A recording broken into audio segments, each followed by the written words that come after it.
There's gotta be more to this life, man. Just waking up, existing, just ain't cool at all. I gotta take a chance. This can't be it.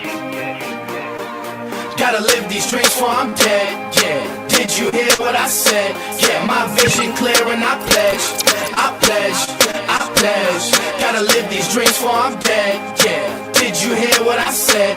Yeah, my vision clear and I pledge to never live my life on the edge. Yeah, I think I'm about to jump. Yeah, I think I'm about to jump. Cause I finally realized why I'm here. Yeah, I think I'm about to jump. Yeah, I think I'm about to jump. Cause I ain't tryna live my life on the edge. Yeah, I think I'm about to I just want the best, you can't stop this feeling. Rap over everything, my only option. Really, since a kid, I've been dreaming, believe me. But tryna fight through all the hate ain't always easy. Yeah, I've been through a lot, I know it's cliche, but you gon' see the tables turn like a DJ. I'm just carrying out this prophecy. No ifs, ands, or maybes, I got to be gotta live these dreams before I'm dead, yeah. Did you hear what I said? Yeah, my vision clear and I pledge, I pledge, I pledge. Gotta live these dreams before I'm dead, yeah. Did you hear what I said? Yeah, my vision clear and I pledge to never live my life on the edge. Yeah, I think I'm about to jump. Yeah, I think I'm about to jump. Cause I finally realized why I'm here. Yeah, I think I'm about to jump. Yeah, I think I'm about to jump. About that time, dog. I ain't tryna live my life on the edge. Yeah, I think I'm about to. I just want the best, I can't stop this feeling. Snap over everything, my only option, really. Since Wu-Tang Clan wasn't nothing to mess with, I had bars and the beats and the hooks with the message. Mine's off the pine, all my P's and Q's. CH got the juice, it's my time to shine. Haters like, oh, you follow Sean Carter's blueprint? Wrong hole, homie, this is God-honored movements. Why do I keep second guessing, though? Like I don't know where my blessings flow from, and how far would this endeavor go? But if I never take a leap, then I'll never know. Looking over the cliff, frozen and stiff, even though I'm bestowed with the gift to uplift. But the mind keeps racing, prone to what if, scared I won't reach my peak, blowing adrift. It's easy to exist, insist on resisting the risk that's consistent with greatness. Miss it or make it, time to face it, suck it up and own it. Every second I've lived has brought me to this moment. I'm so over the pump fake life, only got one chance to run, take flight. A few deep breaths while remembering my pledge to never live my life on the edge. You know I gotta jump. Yeah, I think I'm about to jump. Cause I finally realized why I'm here. Yeah, I think I'm about to jump. Yeah, I think I'm about to jump. Cause I ain't tryna live my life on the edge. Yeah, I think I'm about to jump. These dreams before I'm dead, yeah. Did you hear what I said? Yeah, my vision clear and I pledge, I pledge, I pledge. Yeah, I think I'm about to live these dreams before I'm dead, yeah. Did you hear what I said? Yeah, my vision clear and I pledge to never live my life on the edge. Yeah, I think I'm about to jump. Only got one life to live, so why not live? Choice is yours.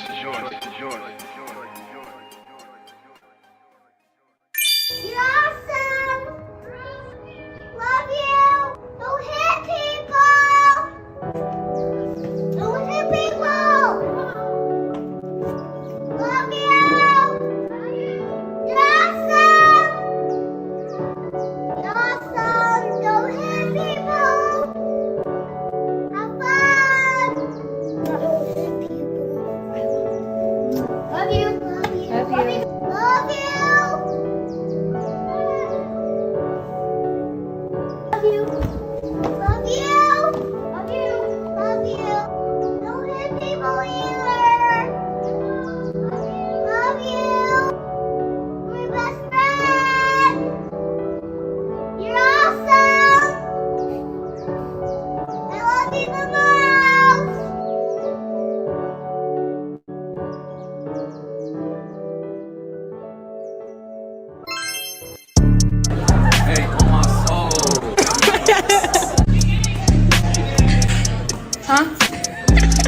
Call my mama. Call my mama. No face, no case. Hey, Mornin, man, I got study hall. My man.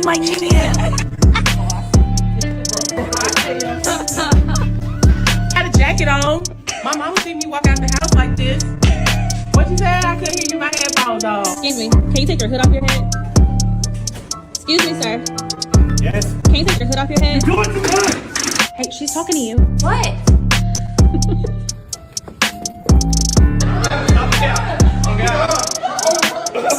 Oh, God. So, Miss B. Hey, so, Miss B. Miss B. You're late to class. Go to I'm class. not late. Go. I'm not late. Samaya, you gotta take your blanket off. No, I don't. You can't tell me what to do. And your headphones. Call my mom. Call my mom. I'm out here. These aren't even on, no cap. Teachers dress as Students' Day. Y'all be doing too much. Can't fix my shoes if I walk like this. Hat off. Bro, Take your hat off. we got tests. We got tests. Ain't no cell phones. How about phone, bro? Get to class. Go on bathroom, man. Get to class. Go on to class. Take your hoods off, you know what I'm saying? You gotta be up in here doing this. What's up, gang?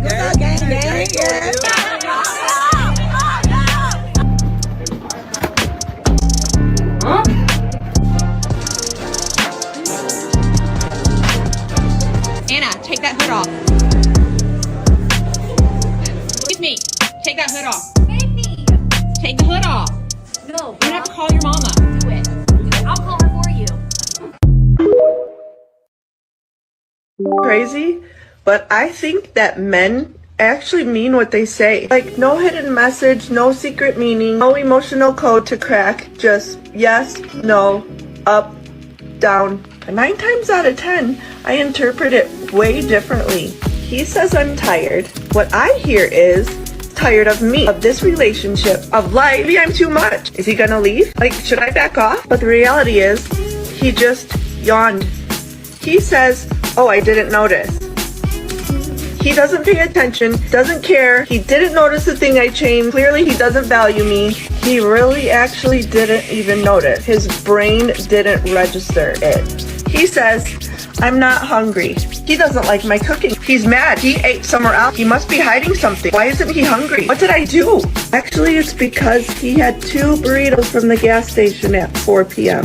They say it's blue. We're like, what does that mean? Is it sad? Is it deep? Is it about me? No, it's just blue. One thing about me, you might fool me once, and you might even fool me twice, but by the time we get to that third one, you might fool me again. But by the 4th or 5th or 6th time, I'm still gonna be a fool. Now the 7th and 8th time, I might still be fooled. But that 9th time, I'll be fooled again. But by that 10th time, shame on me. Can I get a green light? I want everything you promised me, Lord. Sometimes seems like it's taking way too long trying to decide. Should I stay? Should I move on? Won't be right. So I'm moving out your green light. Say, can I get a green light? How y'all doing, huh? Where you at, huh? Can I get a green light? If you waiting on the Lord, cause you take the baddest word, what you say, huh?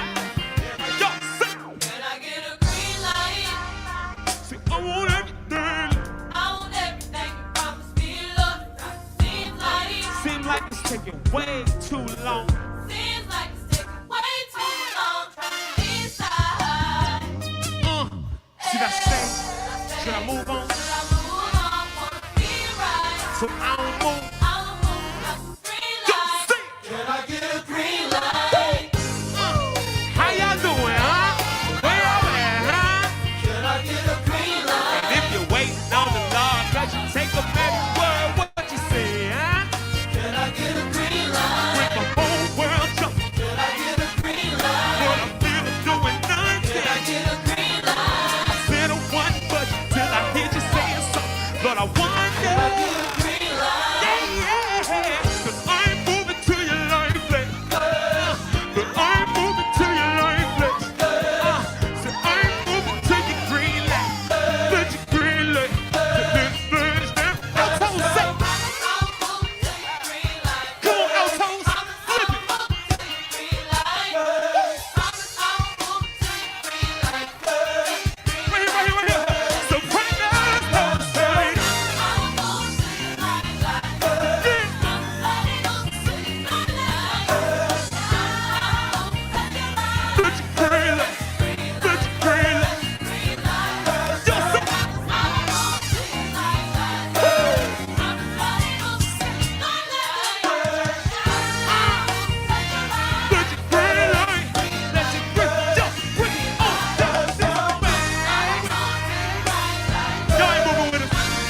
just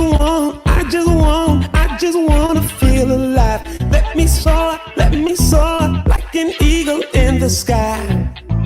I wanna go higher. Freedom, freedom. I just wanna fly. I was born to fly. I'm so high. I'm a free bird. I'm freer, freer in the sky. I was born to fly. I'm so high. I'm free.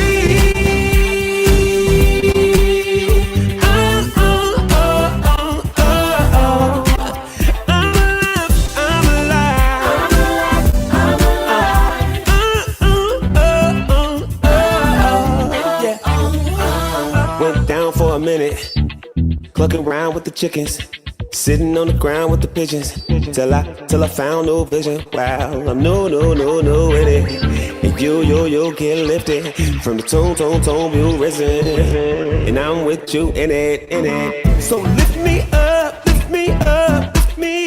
on high. I just wanna be with Christ. Eagle wings to the sky.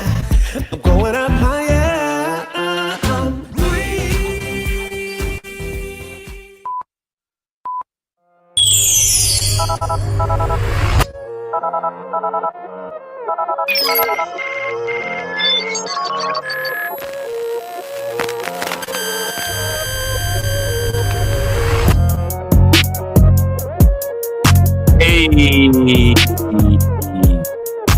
Hey.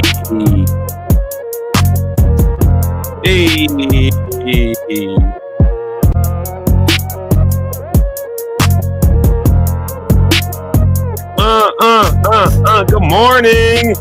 Good morning, everybody. What's up? Happy Wednesday. I was about to say happy Friday, and it's not Friday, so the beat make it feel like Friday, don't it? Happy Wednesday to everybody. Glad you guys are here with us today. Glad to see all of y'all, to the saints, the ain't, those that can't, and everybody in between. Glad to see all of y'all on this Wednesday. Hope you all are doing well. Hope you guys are doing okay. I'm so proud to be here, so glad to be here, and so glad that y'all have chosen to spend your day with little old me. You've chosen to start your day with little old me on Zeke Live in the morning.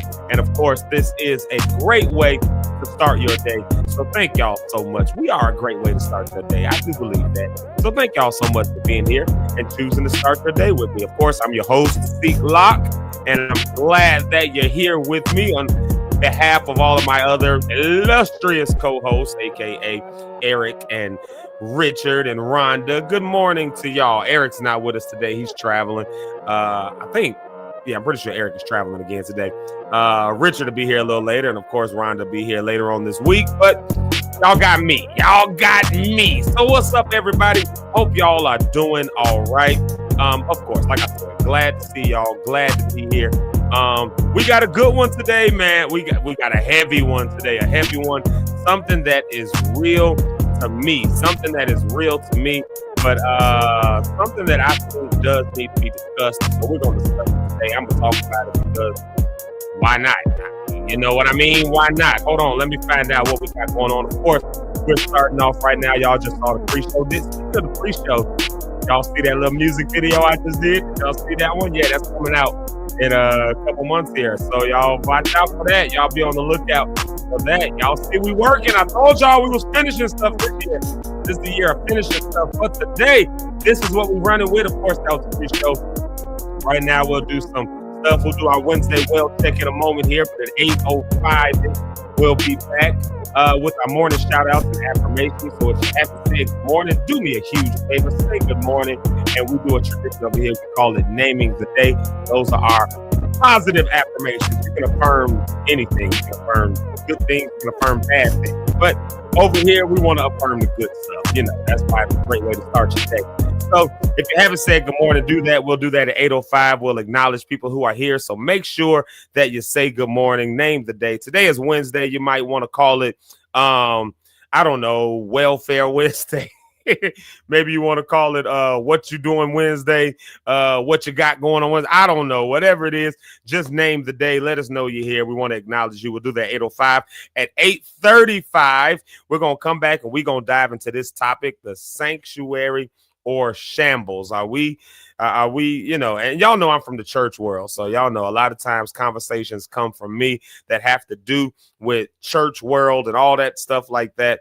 And I'm just a guy, I just like to look a little bit deeper, but you know, we're going to dive into that starting at 8:35, looking at some of the church trends. The church is in decline, y'all. I don't know if y'all know that, y'all. If you've watched me for any length of time, you probably heard me say it a number of times, but there are statistics that prove it. So we'll talk a little bit about that around about the 8:35 hour. Then at 9:05, we'll talk about some of the nuance that goes on with that, with those decline. You know, we'll talk stats and things like that at 8:05. But at 8:35, we'll talk about some of the nuance as well as some of my own personal frustrations. And listen here, I know that y'all got your own frustrations as well. Some of y'all with church and how things are done and all of that. And hey, there's a wider array of what's going on. So we'll discuss that at that time. And then at 9:35, when we get Pastor Rich Holmes here, I'm gonna ask him some questions. You know, we'll figure out like what are local churches doing? What are, you know, just on a more local level, what are we doing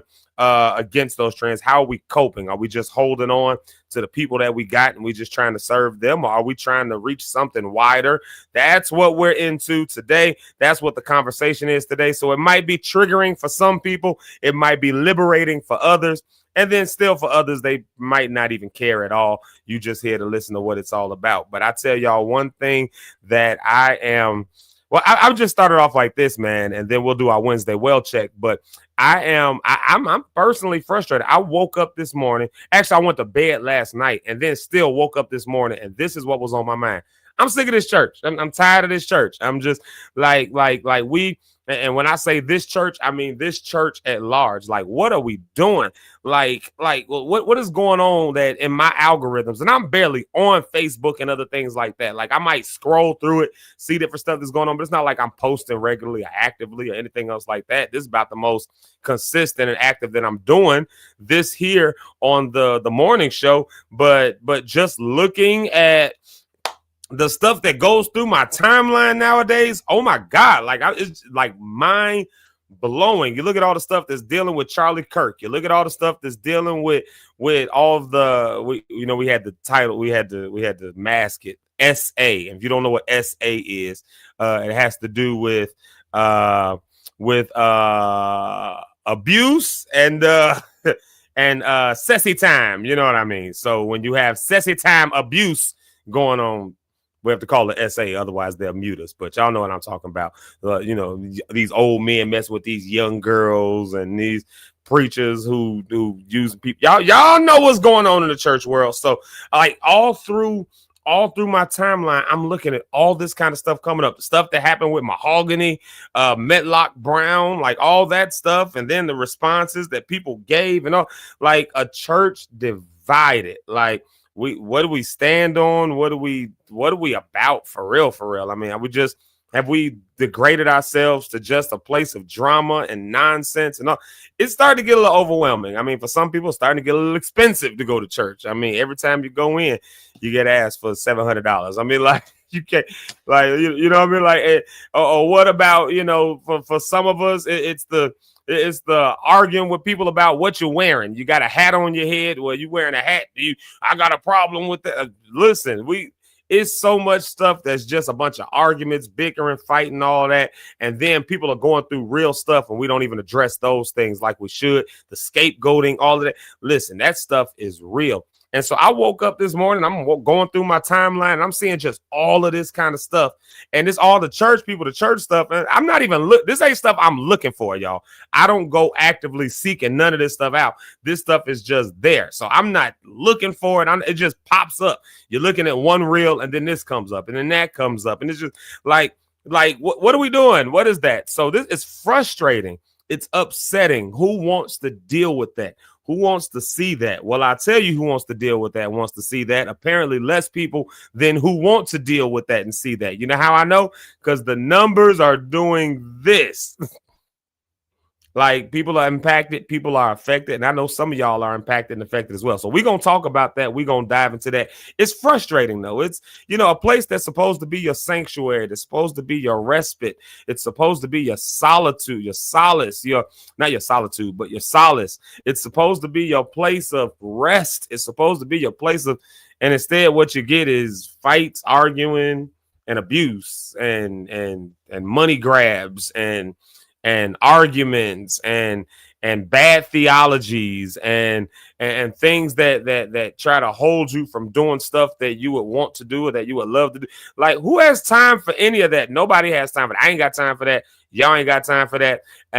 But at the end of the day, we also get silenced when you try to talk about it, you try to call it out, or it just creates more drama. So it's like, it's nonsense. And so I was looking through my stuff. I had to put my phone down. I was like, you know what?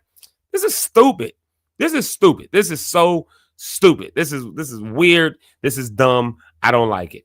And so we're going to talk about that as a conversation today. But before we do any of that, let me just say a couple of things here. If you have not already, please do me a favor. Go ahead and hit the subscribe button. There's all my information over there. You can subscribe on the YouTube channel. Yep, go ahead and subscribe right there. That's my name. And YouTube is the better listening experience. I suggest that you go to YouTube and watch it, especially if you got YouTube Premium.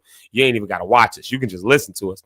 But it's okay to be on Facebook. We don't mind that. You can follow us on Facebook. Of course, we're not going live on Instagram anymore. They changed their rules. And I said, well, deuces, so you can follow us there as well. There's all the information on that side right there. So please feel free to do that. And then go ahead and join in the conversation. You can join in the convo, leave your comments, all that. In fact, I'll tell you what I'm going to do. I'm going to go ahead and turn the comments on right now, and they'll show up right down there, right in this little spot. You see that right there? They'll show up right there. When you leave a comment, they'll start showing up from this point forward. But of course, like I said, we're going to come back and we're going to acknowledge everybody that's here already. So if you haven't said good morning, say good morning. We'll take a music break and do that around 8 o'clock. And then about 8:05, we'll be back to do that. So if you haven't said good morning, say good morning, name the day, all that kind of good stuff. But yeah, join in the comments. I'd love to hear what you have to say as we dive into this conversation. Maybe you disagree with everything I'm saying, and I'm okay with that. All I got is my own perspective. That's all I got. My perspective, and maybe I can read the perspective of others and try to put it all together. But that's all I got. So bring your perspective to the table, because I know most of y'all are from the church world, and so that's fine with me. But before we do any of that, let's do our Wednesday well check. Y'all know we do this every Wednesday. Let me get a good track going on. Let's see here. What track we're going to use? I think we'll use this track. Now, y'all know my audio is going to cut out for about a good 5 seconds. We discovered it's about 5 seconds. So I'm going to start the track, and then I'll start talking. So y'all going to see me be quiet for a minute. We just learning how to work it. All right. And then y'all can tell me when y'all can hear me again. Let's see.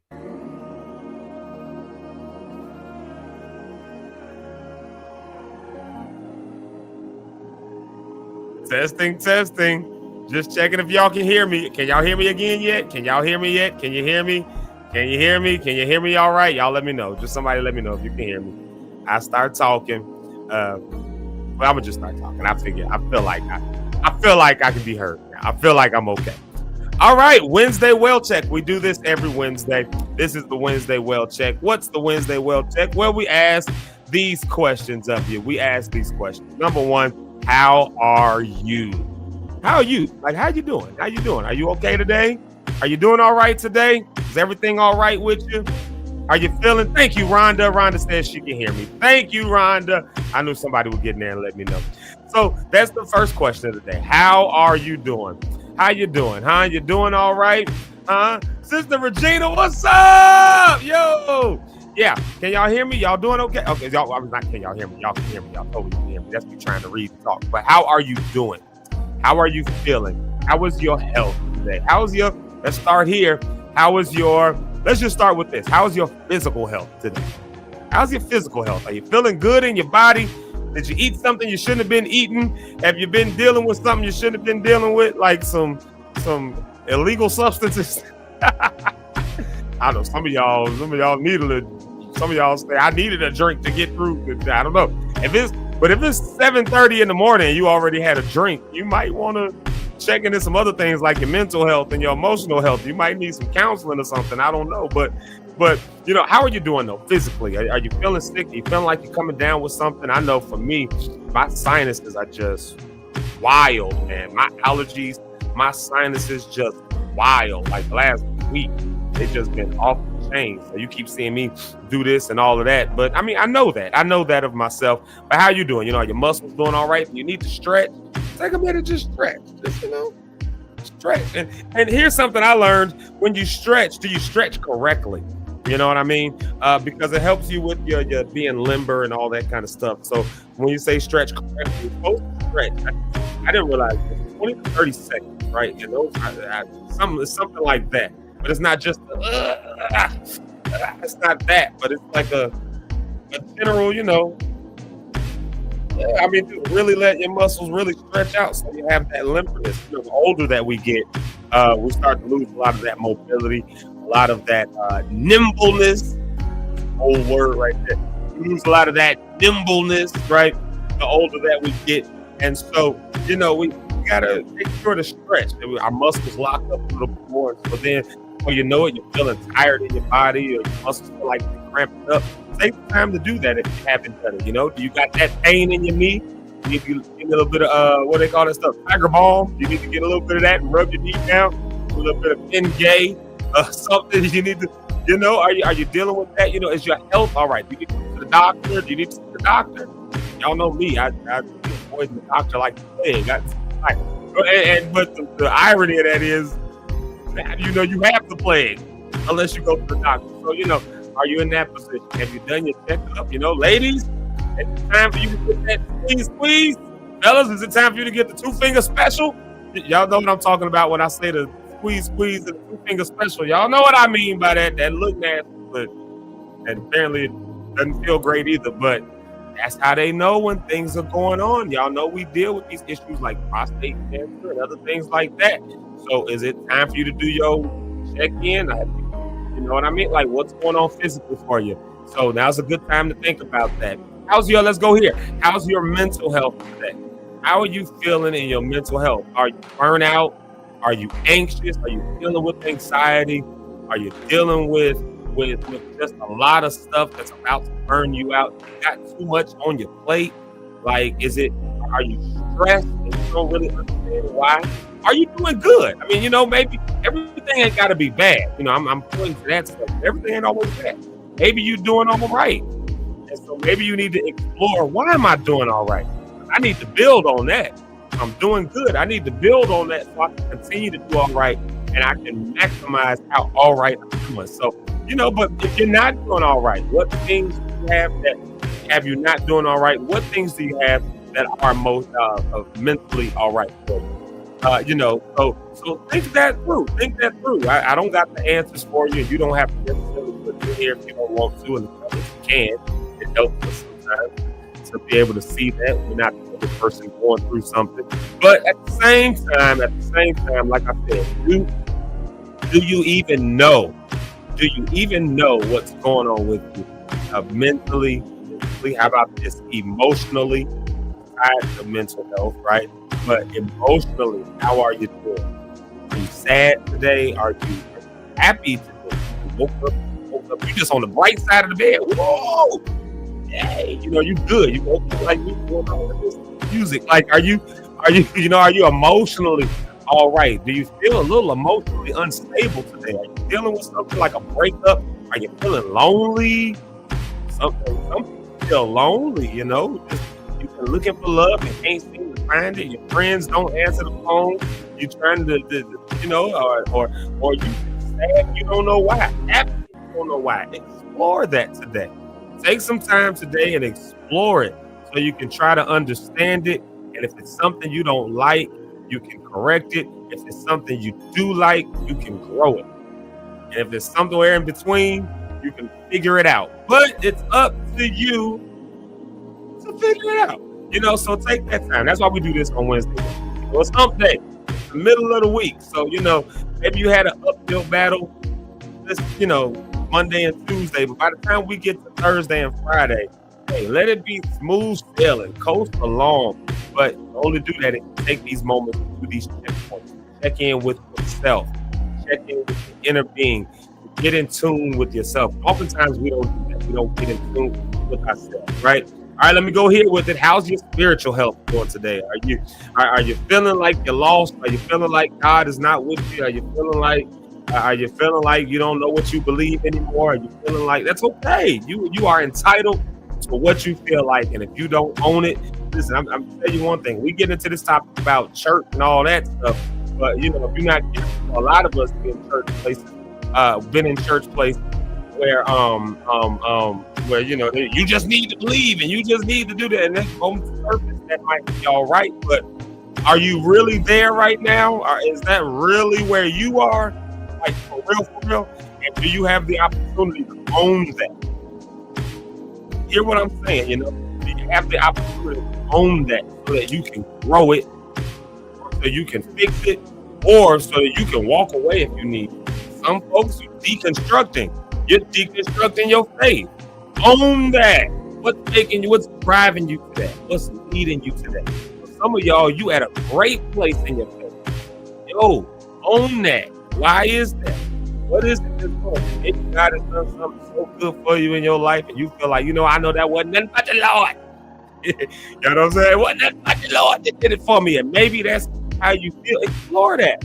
Explore it. Get in your scripture if you need to. Get in your, go praying if you need to. Do what you need to do, but at least explore it, at least understand it. That's what we do on Wednesdays. That's the Wednesday well check. And all I do is ask the questions. I just try to put it in your mind, and so at least you'll walk away, and maybe you'll hear my voice later on today, going, "Hey, how's your emotional health?" When you snap off on somebody, you ask me how my emotional health was. Maybe I wasn't doing as good as I thought I was. Or maybe things don't bother you as much as you thought they would. And you say, you know what, Zeke asked me how my mental health and emotional health was, and that didn't bother me as bad as I thought it would. I'm actually okay. And that's all right. But at the end of the day, this is my goal. My hope, my prayer for all of y'all is that you would at least recognize it, that you would at least think about it, that you would at least discover it, that you would at least explore it. Just at least explore it. Explore what's going on with you, mentally, physically, emotionally, spiritually. At least explore that so that you can be all right. It's hump day. We're here, and we want you to at least coast through the rest of the week. At least get to that. At least make it to the weekend. At least make it to the hour. You know what I mean? At least do that. So I tell you what, we're going to do this right now. We're going to take a music break right here. We'll take a music break. I do again appreciate all of y'all for allowing me to just ask those questions of you. I appreciate all y'all allowing me to at least put that on your mind. But like I said, we're going to come back. We got a great topic today. Are we at Sanctuary? Are we in Shambles? What is going on? And if you like me, it is frustrating to watch the church in the state that it's in. And so today I just got to vent a little bit, y'all. I just got to vent. But before we do anything, I'm going to take a music break right here. Let's see, what we going to listen to? What music break are we going to listen to today? What we going to listen to? You know what I think we'll do? I think we'll do this. Hold on a second. Watch this. Watch it. Now watch me work. Okay. Yeah, I think we'll do this. I think we'll play a couple of songs here. Like I said, we'll come back with our morning shout outs. If you haven't said good morning, do me a huge favor. Say good morning. I definitely want to hear y'all. If we're talking about all of our mental health and emotional health, physical health, and all of those things, I don't know how those things are for you, but y'all know one of my favorite clips, this clip of the 5 stair steps when they were at the Lord Jesus, what is that show called? Soul Train. Y'all know that's one of my favorite clips. And so I just love that song. Says, ooh, ooh, child, things are going to get easier. Things are going to get brighter. And I always say, you're better, you're free, and everything is going to be all right. I always tell you, I always close the show out with you to remember those 3 things. You're better, you're free, and everything. And I do mean everything will be all right. So let the song minister to you. And then we'll play a little bit of Miss Frida. Y'all know I got to play that song every day because I like to get my jam on. I'm going to go replenish my coffee cup. I'm gonna go replenish it. I'm drinking too much coffee, but I like it, and that's what we're gonna do. But for now, this is with John Cordelli. Let's welcome back to Step.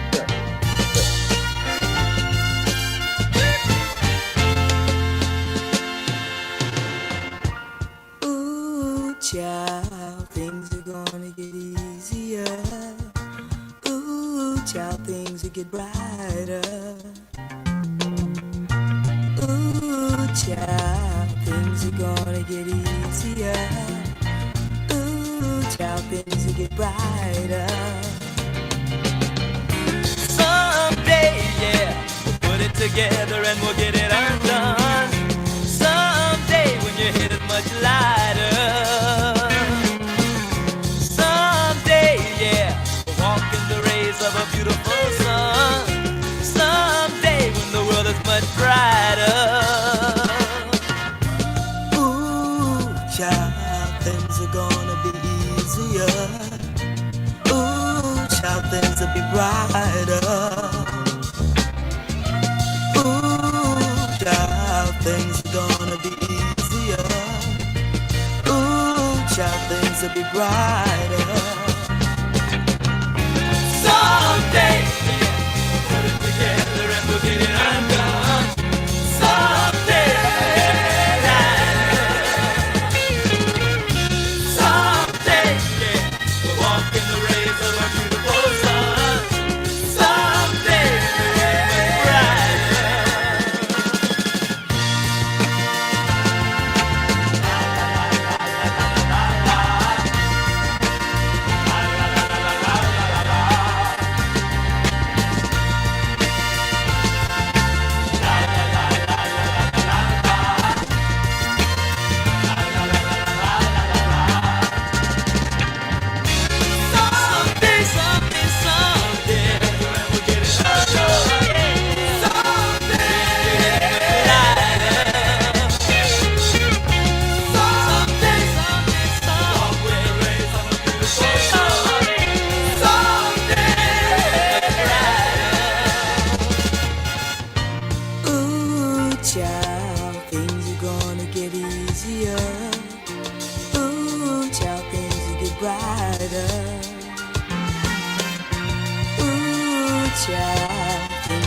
All right.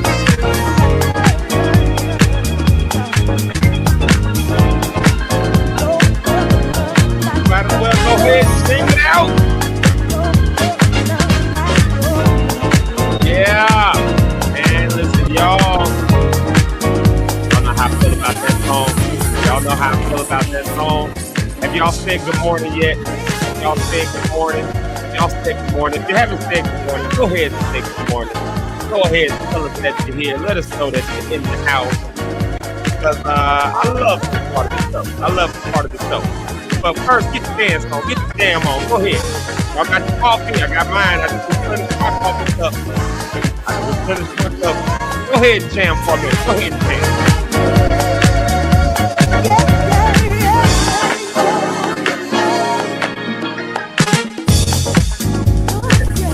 Yeah, I don't know if y'all moving. I don't know if y'all grooving.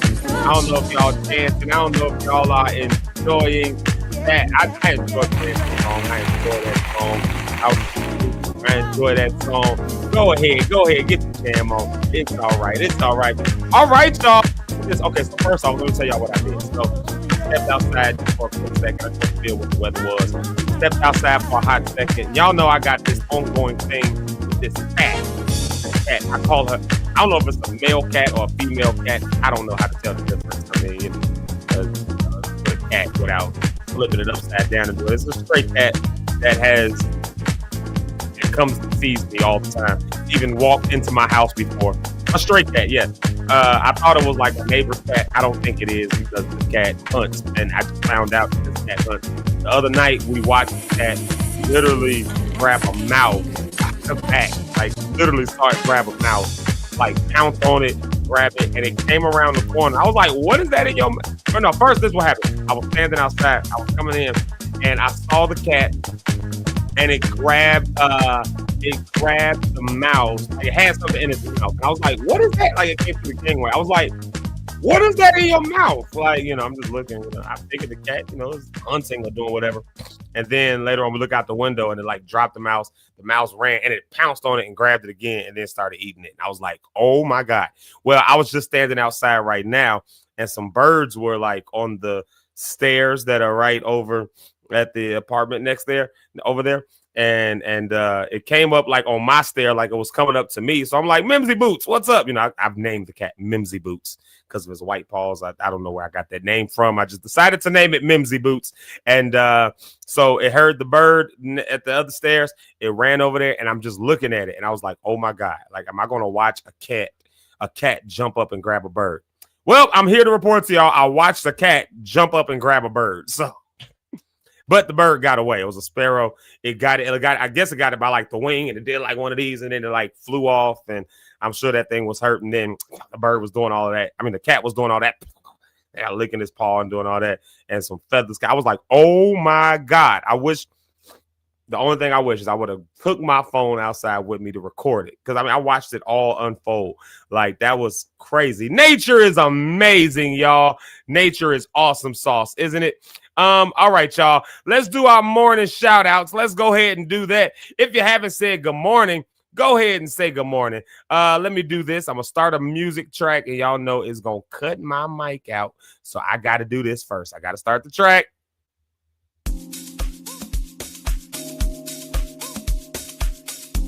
Can y'all hear me yet? Can y'all hear me yet? Can y'all hear me yet? Can y'all hear me yet? All right. I'm assuming y'all can hear me at this point. It's a StreamYard thing that just started in the last couple weeks or so, where when the music starts, we can't talk. So anyways, there it is right there. So hopefully y'all can hear me now. Let's go ahead and do these morning shout outs. Let's see who's here with us on the morning. Let's see who has locked in with us. And of course, we got to see who the first comment of the day is that gets our drum roll. Who's the first comment of the day? It is Abronia. Miss Abronia Scott. Y'all give it up for her. Let's see Miss Abronia. And she's saying good morning to everybody. Good morning, Locke'd. It's Wellness Wednesday. And y'all know how I gotta do. I gotta sing the dong in the morning time right there. So shout out to Abronia. Thank you for the first comment. And good morning to all the Locke'd Wellness Wednesday. How is your heart? How is your mind? How are your goals shaping up for the week? I didn't ask that question earlier. I asked that one. How's your goals doing?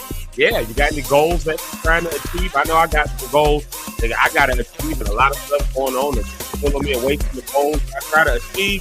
I know I'm not the only one, but you know, you got to find the space. I got to find the space. I'm looking at myself saying that you got to find the space. Yeah, we got to find the space. You got to find the time to get those goals and at least be aware if we're doing well with the goals or not. So that's always good. That's why we do the Wednesday Real Check. Thank you, Abronia. Shout out to her. We love you and appreciate you. Let's see who else we got in here on this morning. Look who it is, y'all. Miss Rhonda on the Rocks. Give it up for her. Miss Rhonda on the Rocks with the Rhonda on the Rocks podcast. And if you haven't subscribed to that channel, go ahead and check it out. I'm telling y'all, if you watch her channel, I don't know, but I heard this really awesome guy. His name is Zeke. I don't know if y'all have ever heard of him or not, but he is pretty awesome. He's pretty cool, and he might be popping up on the Rhonda on the Rocks podcast page. So you might want to go over there, become a rock star, and subscribe to her page. I told you can lock in the morning, you can rock out at night with Rhonda on the Rocks. So go ahead and just subscribe to her page. Shout out to Miss Rhonda on the Rocks for her some love. Good morning to you. And also, y'all know Rhonda is one of the co-hosts on this show a couple days a week. So y'all go and say what's up to her, subscribe to her page. Look who else it is. It's John Johnson with the yo. Y'all say what's up to John Johnson, Freedom Lighting. John told me I could just call him to handle my lighting and all that stuff. John, what you think about my light? You think I did a decent job with this? You know, I got this blinking light, right? I don't know if I like the color changing light. I might, and this will only change the colors. I like it, but I also like something a little more still. So I might have to change this light out. But I might have to change it. But I like it. I like the look. I like the spot, you know. Something I've been experimenting with. So you know, John to be the one to tell me. So shout out to John. Y'all say what's up to John, or y'all can say it to him. Yo. Let's see here. Who else we got? Y'all, my cousin Tony. Jerry A. Thompson Jr. One of the best episodes we have ever had on this show. Way back when it first started with my cousin Jerry Thompson. And I'm telling y'all right now, I call him Tony. We call him Tony. So y'all hear me say Tony. But Jerry. Yeah, there he is right there. And listen, I had a chance to talk to my cousin, and he named the day. Look at that. Wonderful Wednesday. I got to ring my gong. Every time I hear that sound, I feel like it's pop up. Especially with this bandana on, looks like I'm about to do some kung fu or something like that. I'm about to do some karate. Shout out to my cousin. Y'all go ahead and check him out right there. He says it's Wonderful Wednesday, and that's a great way to name the day, y'all. I had a chance to talk to my cousin yesterday, and I have not stopped thinking about that conversation. I talked for about an hour yesterday, and that conversation has been replaying in my mind. There are some people who are in your life, who are, some people in your life who just, I'm telling you, they just change the trajectory of the thing. Well, he's one of these people. So I need y'all. If you're not doing anything with your day that is productive, then here's somebody who can help you in that way. So go and follow his page on Facebook. Subscribe to him on YouTube. I saw him in YouTube. There he is right there. You can follow him there as well. He said he moved over to the YouTube side. Hey! And yeah, he made it there again. Rock it out. Let's get on with Rock It Out with another affirmation. Rock it out. Hey, I love it. Y'all go follow his page. I promise you, subscribe on YouTube. Follow him on Facebook. I promise you'll get some of the best life, and some of the best. I just trust me. I wouldn't lie to y'all. Y'all trust me when I say it. Let's see here. Look at Abronia. Y'all know she has to give us the first announcement. Lady announcement. Welcome to Zeke Live in the Morning. Zeke, Eric, Rich, and Rhonda, who are the hosts. He says, where do you see the little church house on the hill in the next 5 years? That's a good question. Where do you see the church house on the hill in the next 5 years? But we're going to talk about that a little bit later on when we get back. Of course, you can grab your cup of for the morning and let's chat. Boom, look at that. I've got my coffee. It's a little hot. A little bit hot. I had to let it cool down some, but let's see how it's doing. Let's see. It's all right. It's all right. Not my favorite. It's that Cafe Bustelo. I did not make it to the store. I told y'all my wife was back in the hospital. So I have not had a chance to get to the store to get the coffee I actually like. That's wrong coffee. Cafe Bustelo is not my vibe. Y'all know I drink my coffee. I tell y'all this all the time, but I drink my coffee straight milk.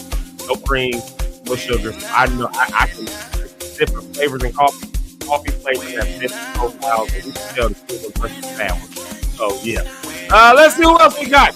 Miss Sarah Jones. I did the first step. I texted you the other day. Now I owe you a call.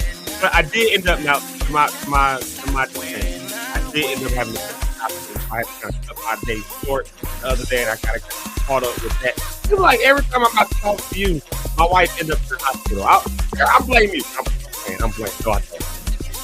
But y'all go say what's up to Miss Sarah Jones. That's our girlfriend of the show. Of course, we've had her on the show. Great episode we had with her. We've had her on the show. And she, of course, on the phone all the time. I am who I am. I am who I am. What? I am who I am. I is who I is. Yeah, I'm going to rewrite the song. And it's not going to be I am who I am. It's going to be I is who I is. That feels so That's wild. That's wild. Y'all gonna say what's up to Miss Sarah Jones. That's one of our friends that we love her. That's our sister. Shout out to her. And then let's see who else we got up in here. Let me do scrolling.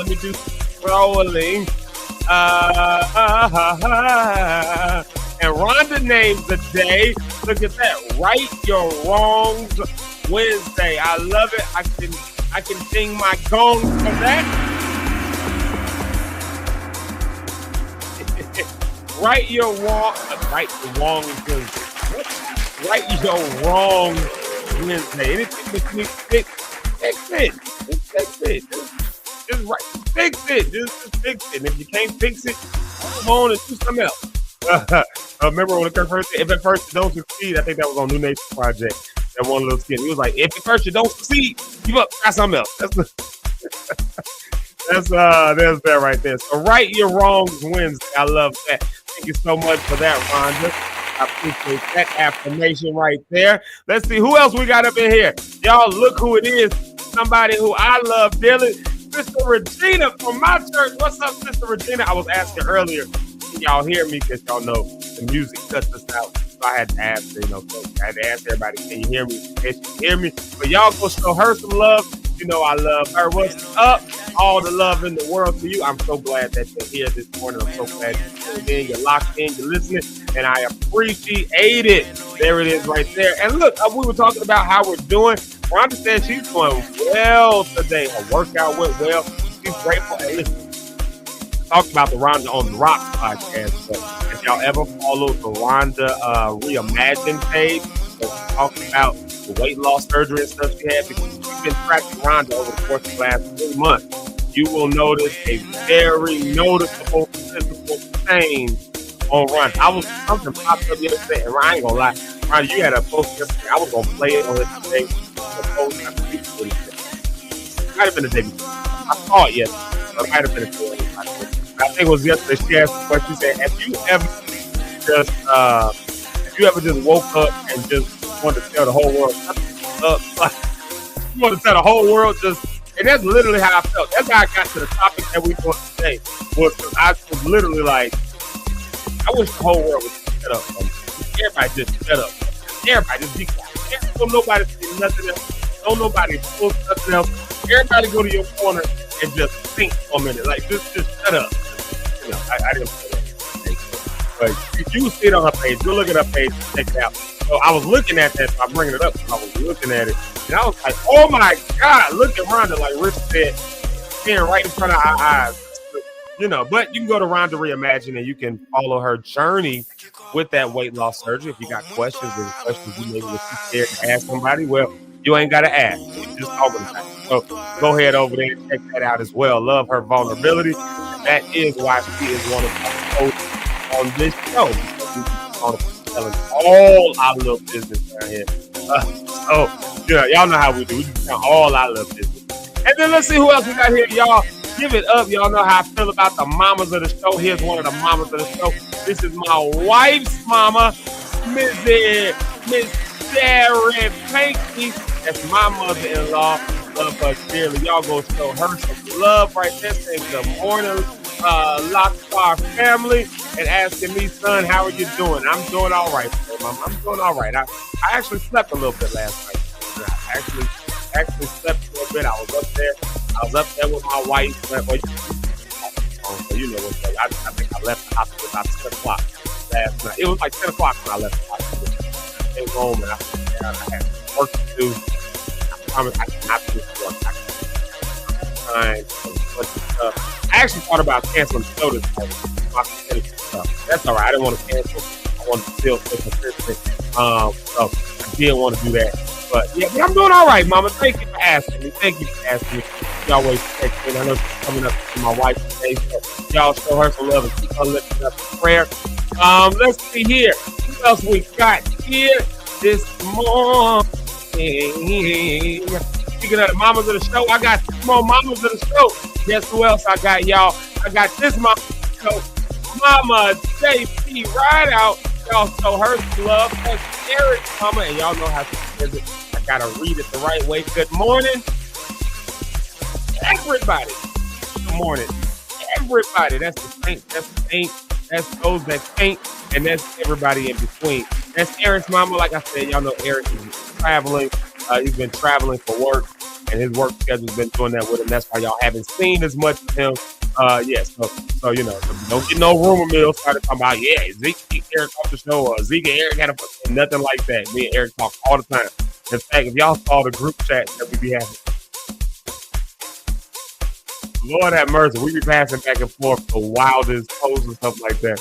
Which is why, yesterday I wish Eric was on the show yesterday for the conversation that we was having yesterday. So I'm going to have to rehash that conversation around people with their opinions and all that stuff like that. We're going to have to rehash that one. But y'all show some love to Mrs. Johnny Rideout. Y'all show her some love. Yeah, there she is right there. And then let's see who else we got in here. Like I said, speaking of the mamas of the show. Hold on, let me move. Yes, let me move to this screen. All right, speaking of the mamas of the show, look who else we got.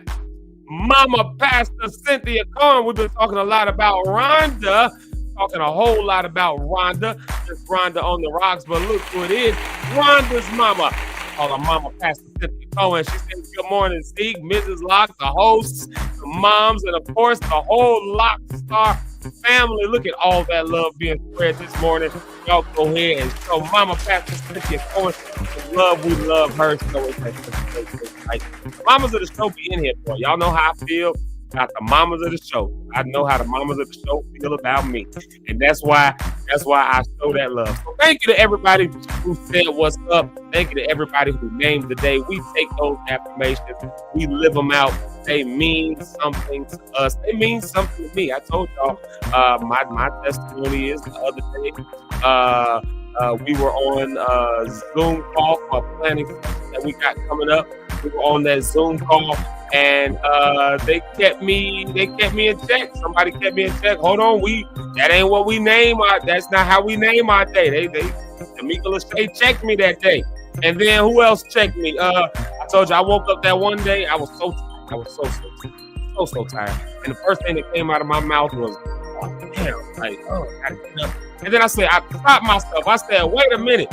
Who am I to curse my day like that? No, we affirm the day. We say good things over our day. And I corrected myself immediately. You know what put that in my mind? The fact that we named the day over here. So thank y'all to all of y'all who named the day. And hold on, I got one more. It's my Uncle Kenneth, y'all. Look, my Uncle Kenneth popped in. Y'all say what's up to my uncle. Hey, good morning, Uncle Kenneth. Yeah, y'all say what's up to him this morning. There he is right there popping in. All right, y'all, let's do this. Let's take a music break real quick. When we come off this music break, we're going to dive into this topic. Do we have a sanctuary in our church, or are we in shambles at this point?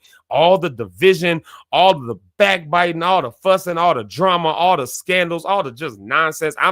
It's so much to the point I'm sick of going through my Facebook page. I'm sick.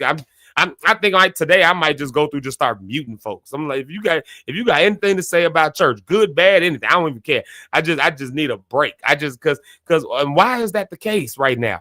We're going to dive into that. We're going to talk about that. We'll come back. We'll talk about some of the statistics and things like that about the trends of the church. But for now, let's take a real quick music break. Let's say Nathan Davis Jr. I love that. Let's take a quick music break. We'll do Nathan Davis Jr. and I don't know, maybe this is Jordan May. Maybe we'll play that. And then we'll be right back with that roundabout. Give it about 6 minutes and we'll be back. So y'all stay locked in. Y'all stay locked in. Right now, hey, y'all keep I love y'all. Hey.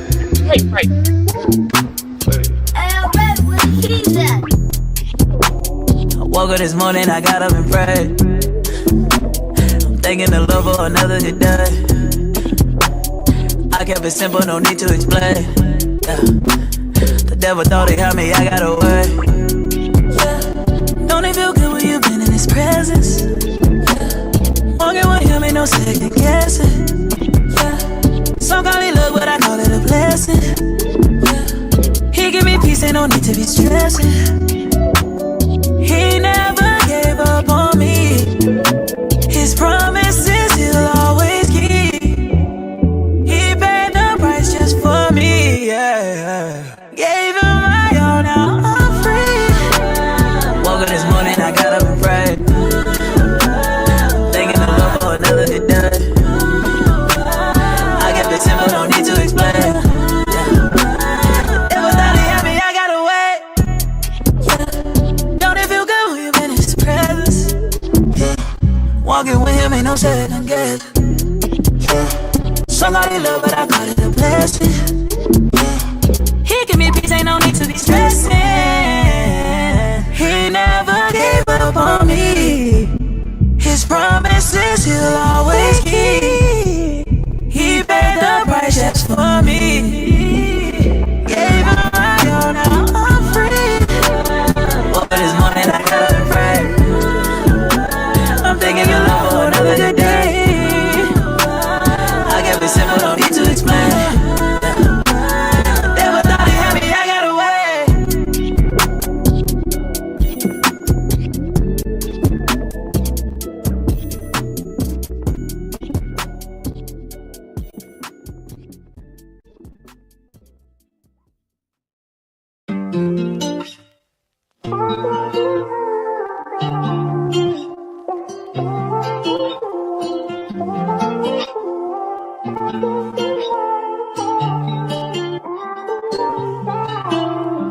Can I be honest with you?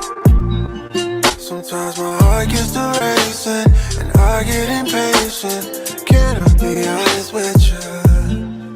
I get so lost in the matrix and I wanna trade places. Cause I thought when I felt you would walk away. It made me feel some type of way, made me feel some type of way. I know every time I drift away, you catch me with grace. And I'm better with you,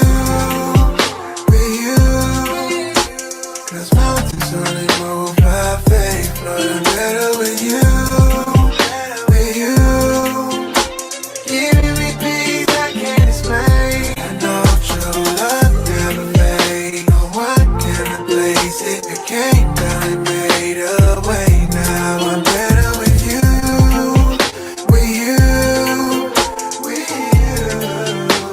I'm honestly better with you. Now when I think about the times I tried to walk away and went astray, still you love me. How could I go be so blind and hide, trying to conceal the truth revealed in you? Cause I thought when I felt you would walk away. It made me feel some type of way, made me feel some type of way. I know every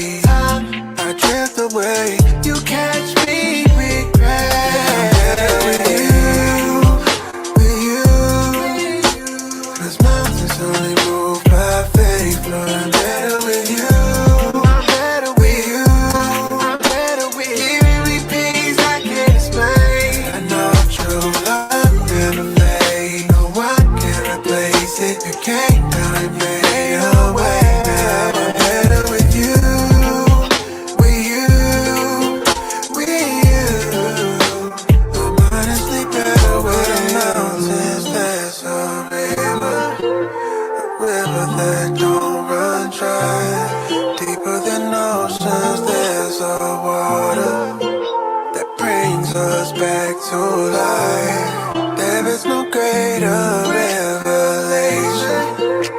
Then the lamb that came down and sacrificed. I'm running, I know who I gotta do.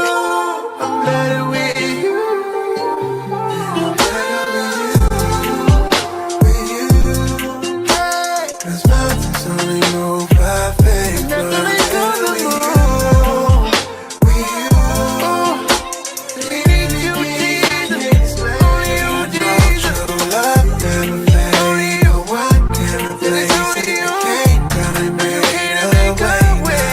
better with you.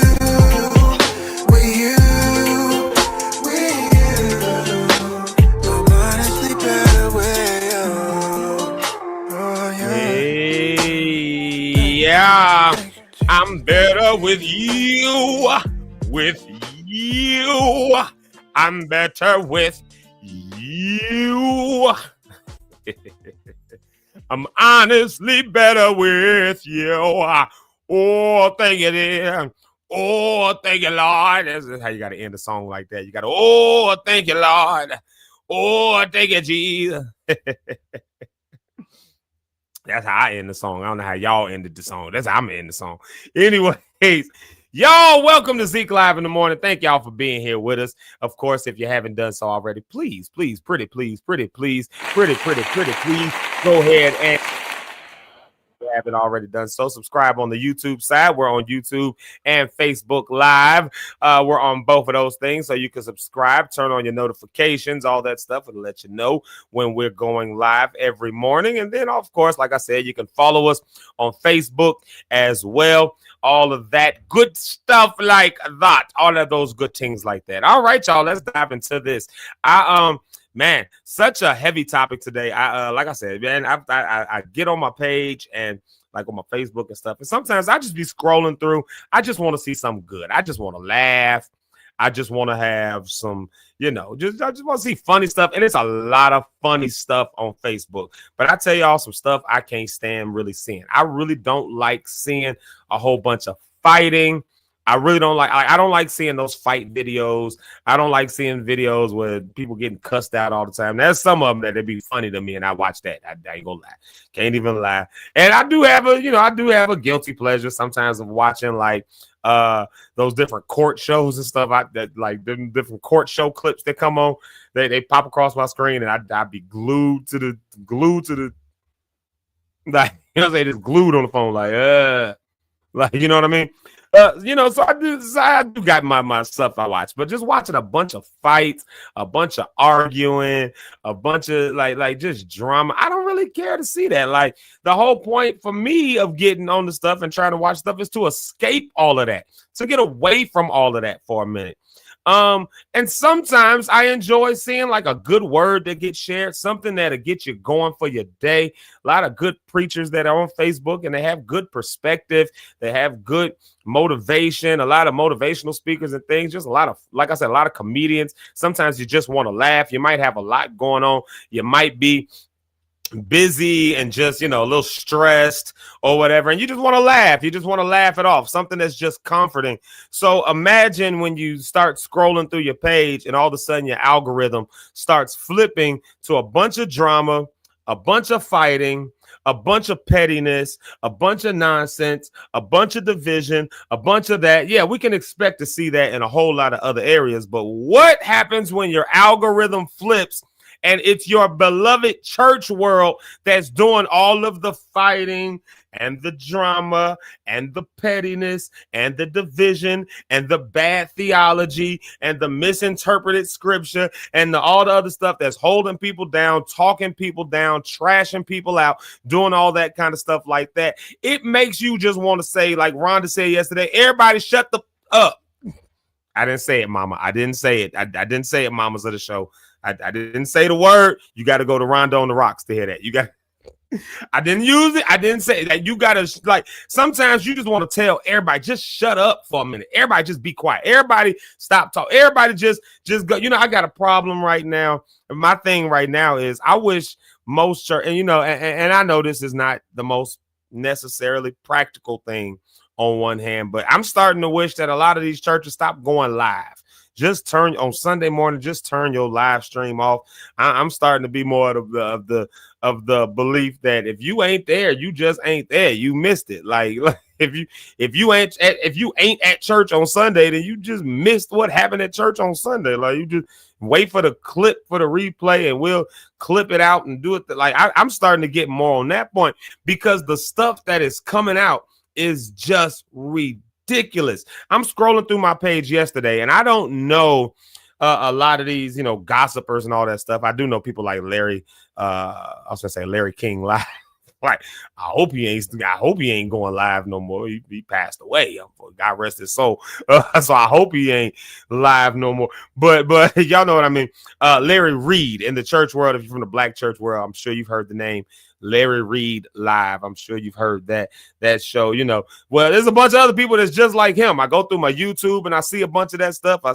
And everybody got perspective on drama. Even us on this show, we've brought up some of that stuff and brought up some of the perspective. But I mean, some people have built that platform on drama, on gossip, on nonsense. Some people have built their platforms on that. And I'm not seeking to build my platform on that. And we've had these conversations even as a team for this show because controversy gets views. And if the end goal is to get views, well, then the ends justify the means. But for me, it's like, but I don't resonate with that. So I don't even want to perpetuate that because I don't want somebody digging up stuff out of my closet. We talked about that. Was it yesterday, the day before yesterday? I don't want people, I think it was yesterday. We don't want people digging stuff out of my own closet. And y'all don't want people digging stuff out of your closet. But don't we get a kick out of digging up other people's stuff? Well, when we look at that, what we see now, unfortunately, is it looks like the hens have come home to roost because now what we see are trends that were already there. So I don't know if it's necessarily the chickens coming home to roost or if people are now just or some mix of this, people just calling out what's been going on for a long time. But one thing is for sure. One thing is absolutely for sure. And that is that the Christian church is on a downward trend. It's on a decline. Now, if you go to a large church and you've been seeing numbers grow and they talk about how many people are joining, in your mind, you probably think that what I'm saying is a lie. In your mind, what you probably think I'm saying is not real because you're like, no, my church is growing. That's a limited sight, short-sighted view. When you look at things like Pew Research Center, the Public Religion Research Institute, when you look at them, when you look at Gallup polls, all that, they do a wide array that is not just you and your church. It's not just you and your denomination, but it's across all of Christendom, especially here in the United States of America. And what the trends are, there are some very troubling trends. If you love the church, if you just really love the church, then you will find that there are some trends that you might not really like because in your mind, we're supposed to be growing. In the Great Commission to go out into the world, make disciples, grow the church. Well, we've done that for 2,000 years, and now this is happening.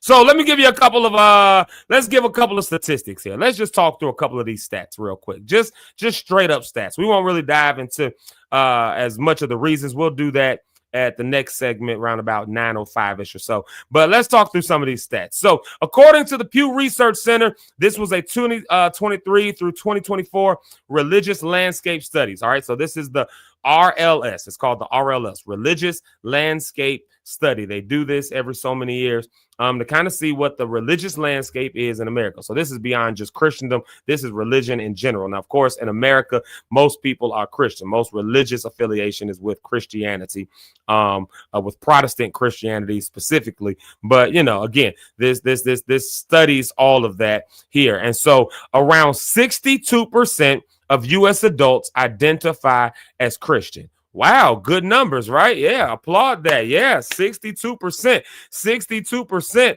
are identified as Christian. Yeah, we should.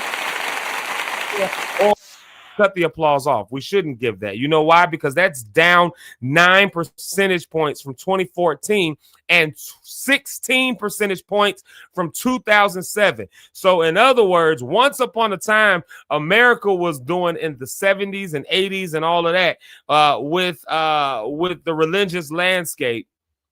Once upon a time, we were looking at those kinds of numbers who identify as Christian. Now that number, according to the 2023 and 2024 study, RLS, Religious Landscape Study, according to Pew Research Center, only 62% of U.S. adults now identify as Christian. Clutch your pearls, church, because who are you reaching if the numbers have declined like that? I'm just calling it out. I'm just calling it out. You can take it how you will. You can, the devil is a lie. You can say what you want to, but the devil that's lying is the one that's telling you that things are getting better when the trends are telling us that things are getting worse. We'll talk more on that later. Major Protestant traditions. This is all Pew Research Center here. This is all according to the Religious Landscape Study, all of this. Major Protestant traditions. So we're talking evangelical, the mainline things, and those that are historically black, and also Catholicism as well. They have all declined in their share since the year 2007. All of their shares have declined. The rate of decline, now here's maybe to some degree what feels like good news is that decline has slowed more. It hasn't stopped. It's slowed since about 2019. So since 2019, so it's about 6 years, it's been relatively stable, hovering around the 60 to 64% range with small fluctuations. But you got to understand, small fluctuations, those happen. You'll get upticks, you'll get those, but trends are what we're looking at, which is over a long part of time, and the trend is still doing that. So even if the scale is doing that up sometimes and maybe up here, then you look over the long arc of history, and what was once here is now here. Does that make sense? What was once here is now here. Now, we didn't maybe just go straight drop. Maybe there was a drop that went like this, like it did like this. But as the years went, it still went down. And that's what's happened, right? Here's one right here that's crazy. Religious switching. People who are raised one religion then identify differently as adults.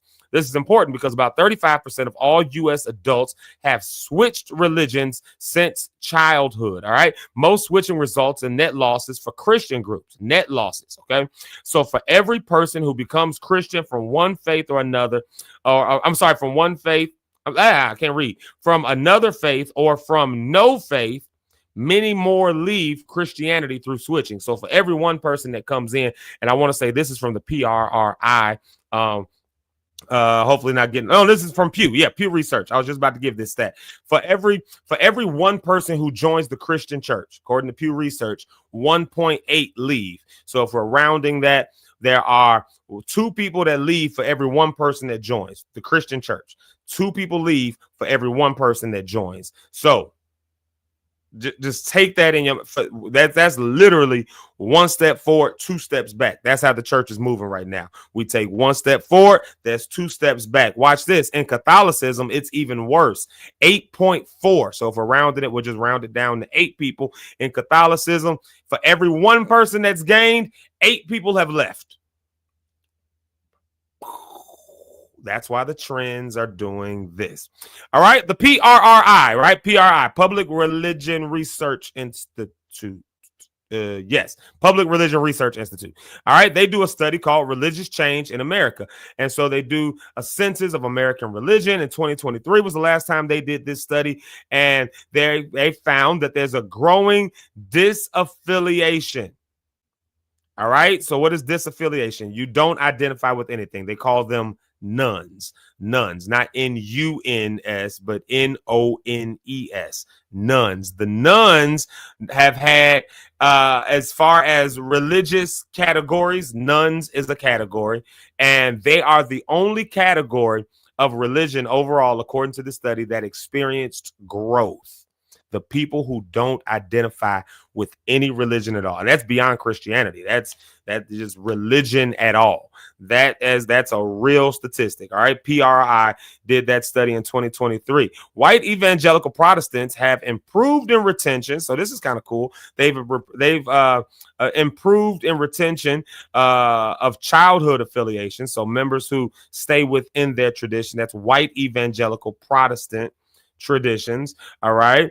So that's up to about 76% in 2023, which is up from 66% in 2016. But even with these decent retention rates, here's the reality. It's not enough to flip the tide. It's not enough to flip the tide. right? They're still, they are still a shrinking when it comes to a share of the population. White evangelicals actually have less of a share of the population than they once had. So it looks like the retention is growing, but the nuance behind that is that's a nuance that's behind it. But the statistic itself still trends downward. This is nerdy stuff. I know. But if you've never heard this before, if you've never thought of this stuff before, this is the trends. This is the trends of religion in America. White mainline non-evangelical Protestants. So we talk about mainline things. We're talking about things like the Lutheran Church, the Episcopal Church, the Presbyterian Church. We're talking about all of those kinds of those churches. We're talking about those places. So white mainline non-evangelical Protestants. Okay, that's who those people are. All right. So there's a difference. And if you don't know this, there's a difference between evangelicals and mainlines. There is a difference. Everybody who's Christian is not evangelical. I know what the news, they keep throwing that word out because it's a buzzword.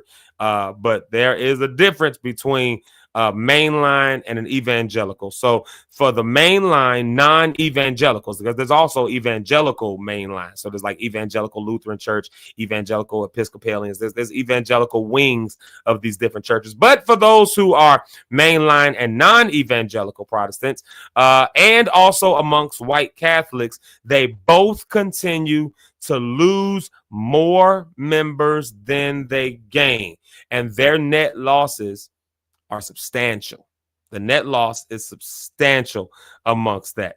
I'll throw this in there and we'll discuss it a little bit later, but some of the disaffiliation is frequently, because they asked this question, this is everything I'm saying right now is quantitative data, but when we look at the qualitative data, we're seeing that some of the disaffiliation, the major things are things like a loss of belief, and also increasingly, they're seeing the numbers go up when it comes to disagreements over the teachings of LGBTQ plus issues and SA. Y'all know what I mean when I say SA, right? The letter S, the letter A, not an essay like something you write, but SA. Y'all know what that is, right? Put two and two together. We're smart people, lock stars. Y'all are smart. So what is SA? It's abuse. Now you figure out what the S is. And those issues have to do with increasingly why people are walking out of those places over those churches. Man, that Catholic priest scandal, when that broke, that opened up a form of the Me Too movement, not the actual Me Too movement, but a form of Me Too-ism, if I can coin that as a phrase, that really then spread its way into other stuff. See, the scandals and all that stuff like that. Check this out. Demographic shifts they found. So there's an increase in religious non-affiliation across almost all age groups. So almost all the age groups are seeing an increase in those now in that age group who do not affiliate with anything. However, when it comes to white Christian groups as they're aging, white Christian groups are aging. So those who are part of that, they are aging. They're getting older. In other words, they're dying off, and they're not being replaced with younger. Some of y'all can actually look at this on a local level and look at your churches where the average age might be 60 plus, and you look and going, what happened to our youth department? What happened to this? With the young people, what's going on with that? Because you're looking in there and you're seeing they just not there. They're not there like they used to be. And y'all can see that every Sunday at most of our churches, can't we? But check this out. The median ages are higher than the U.S. median. So let me break that down, what that means. The median ages in the church world. So the demographic is shifting. The median age of the people at church is higher than the U.S. median age. I don't remember what the numbers are, so I'll just make a random example. If the U.S. median age, just to break it down, if the U.S. median age is, let's say, oh my God, that I don't feel like typing it in because I don't want to lose my place. But if the U.S. median age is, let's call it 30, then the church median age at this point is sitting somewhere, I think, right around like 50 something. So the higher age now, the median age of those who affiliate with religious spaces, with churches and all that, is higher than it, which means that we don't have a church that represents the actual demographics of the nation. Otherwise, they will look pretty much the same. You see what I mean? Or they'll be very close, but they're not close. Let's see. However, in Pentecostal and charismatic movements, there has been growth. So in some denominations, Pentecostal denominations, such as the Assemblies of God. So I came from an assembly. I didn't come from an Assemblies of God church, but I worked at one for 10 years. But they're seeing some consistent growth. So as of 2024, they reported a 2.5% increase in adherence and a 6.2 increase in attendance. And one thing I know about the Assemblies of God, they do take pretty decent notes about who's there, what's going on. I do know that much. They asked those questions. I had to fill out a few of those reports when I was filling in for Ms. Myrtle. Shout out to Myrtle. I had to do some of those reports. So they take good records of that stuff. They try to understand what's going on within their church. So they have seen some increase and they've seen some growth. However, the growth is not enough in many cases to fully offset losses elsewhere or to substantially increase their share of the total population. So in a profile from 2024 of North American Pentecostal Charismatic Christianity, and I got to move quick here. There is growth in absolute numbers, but often a stagnation or decline in percentage of Christians. So also much of that growth is in ethnic and immigrant communities. Hear that for a second. Isn't this ironic that when it comes to these Pentecostal charismatic movements, which is where you'll find most of your evangelicals, that the very people who on a political spectrum are pretty much anti-immigrant, all that stuff like that, the actual places where they're having the growth are in these ethnic and immigrant communities. That's where they're finding it. So while they're losing numbers in whites, which is the main source that they have, but in ethnic communities, they're seeing growth. But those are the people they don't want to be here. That's the topic for another day. But predictions do suggest that that the movement globally, as far as charismatic Pentecostalism, the movement globally will continue to grow faster than the Christian population overall. But U.S. growth is a lot more mixed. And like I said, that local growth varies by region and demography. What is the, right? So like the people who are, what are the demographics, right? So it grows more there. Attendance trends. So Gallup polls show that Gallup and other surveys as well, but Gallup poll does their study and they found out that there are declines in regular attendance over time. One key stat, check this out. Listen at this stat. This blew my mind when I first learned this. But about 30% of U.S. adults attend regular religious services. All right. So every week or nearly every week. At the current rate right now is 30%. 20 years ago, you know what that number was? 42%. 42% of U.S. adults attended church services pretty regularly just 20 years ago. That number now is 30%. Some of y'all that's watching me right now used to attend church pretty regularly and you ain't seen a church house and so you might go, you've become the, what do they call them? The CME saints, Christmas, Mother's Day, and Easter. You become part of that. You know what I mean? Like just it's Sunday, I'm going to brunch instead. Like that's the trend. So 30% of U.S. adults are doing that. When it comes to white Christians, there is a decline. This is Gallup and PRI that report this. We already said that. So the share of Americans who identify as white Christians, that has declined from about 57% in the year 2006 to only about 41% in the year 2023. 2023, only 41%. Now, this is 2025. So, there's not a new study. And if there is, I haven't seen it yet, but or it hasn't been released yet. But this is 2023. So just a couple of years ago, that number was down to 41%, about 41%. White evangelical Protestants dropped from 23% of U.S. adults in 2006 to, oh my God, about 13% in 2023. And white mainline Protestants and white Catholics also declined, although that decline happened a little less steeply, but there was still a decline. So when we look at these demographics, when we look at these statistics, when we look at this, what is this actually saying about the church world? Think about that for a second. Start a little track here.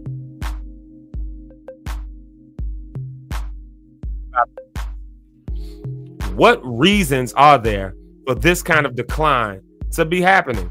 What reasons are there? There's some nuance that go into this, and there's a lot more qualitative data that's there.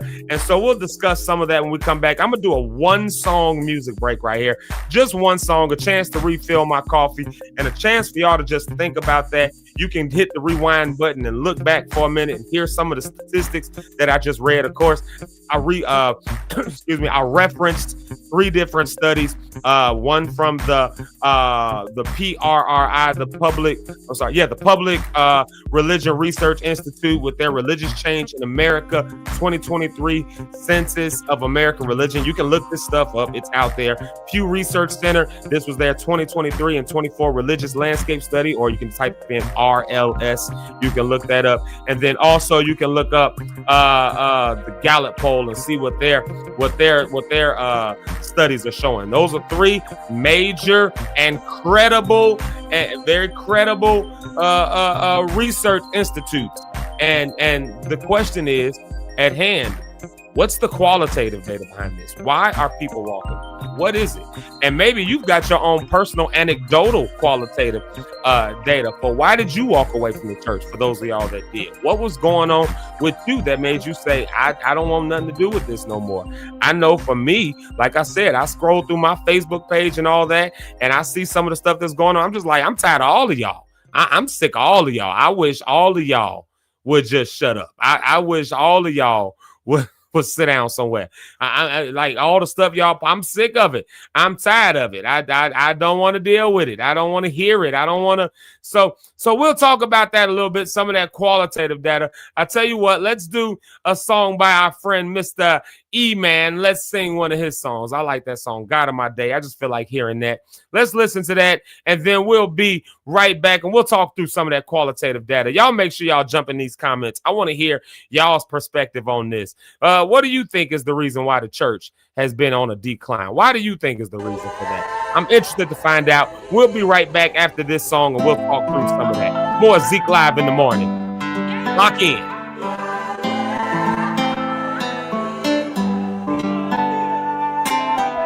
Wake up in the morning, I'm blessed, I'm still here. Commanding my day and speak to it through prayer. He's the God of my day, God of my day, God of my day. He's the God of my day, He's the God of my day, God of my day, God of my day. He's the God of my day. Some people wait until something happens, then they start praying that it isn't so. What if you did things different? Can you imagine the faith that follows wherever you go? My prayer is not based on my day now. My day is based on my prayer. By grace he has everything I say now. He is good. My prayer is not based on my day now. My day is based on my prayer. So even if it doesn't go my way now, he is good. He is good. He is good. He is good. Wake up in the morning, I'm blessed, I'm still here. Commanding my day and speak to it through prayer. He's the God of my day, God of my day, God of my day.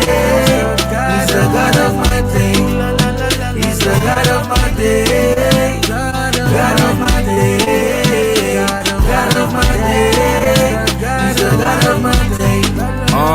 I put my foolish pride aside in acknowledgement of your goodness. Everything is the Lord's in the earth in its fullness. Was deaf to the voice from the pulpit. Straighten up my mind from the thoughts that were crooked. Isolated from the shame, totally dependent on self. Now I abide in your shadow, in your presence I dwell.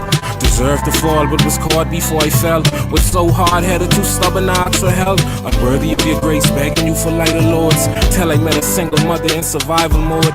Made me reject all the lies that I've been told, and made me reflect on the codes that I uphold. I'm a leader. Hey Drizzle, thank you for the feature. Exposing the manipulation of the great deceiver, ain't no preacher. And I ain't perfect either. Following instructions, edify all my believers, Mario. Wake up in the morning, I'm blessed, I'm still here. Commanding my day and speak to it through prayer. He's the God of my day, God of my day,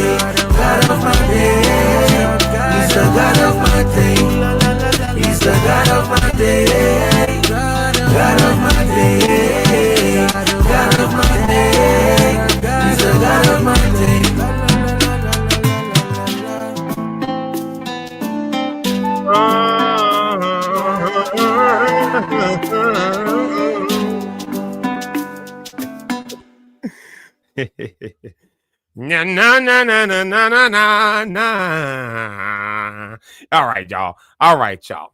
We've been talking about it. I gave you a chance to just think about what we just went through with those statistics. Just a chance to just think about it. Just think about it. If you needed to rewind it so you can hear some of that stuff and you can hear it. And for some of us, maybe you've never heard these studies or these statistics before. You think you're doing the work of the Lord and all that. You think you're doing all right. Maybe you think you and I'm, this is not me trying to beat up on anybody. It really isn't. It's not me trying to beat up on anybody, because I do believe there are people who believe what they're doing. They believe in what they're doing. They believe in the way they're doing what they're doing. There's good folks out there. I'm still part of church. I'm not, so it's not me knocking anything. It's me literally looking at the data and the statistics. However, what is some of the nuance behind the data and statistics that we've looked at here? What is some of the nuance, some of the qualitative stuff here? Of course, I brought up the idea that there's a growing disagreement with some of the teachings of the church, specifically around things like LGBTQ plus teachings. There's a lot of disagreement when it comes to the way a lot of things like scandals were handled, such as when it comes to SA. And I have to keep saying it that way. Letter S, letter A stands for abuse. You can figure out what the S stands for. And there were cover-ups that happened. For instance, in the Catholic Church, there were cover-ups that happened in a lot of our local churches. There were cover-ups that were going on. There were all kind of stuff that was coming out. Remember what happened with Bishop Eddie Long in the Black church? Think about the stuff that happened with Bishop T.D. Jakes when the Diddy stuff came out and how his name ended up in the thing. And ain't nothing been proven or nothing, but the name definitely kept coming up, didn't it?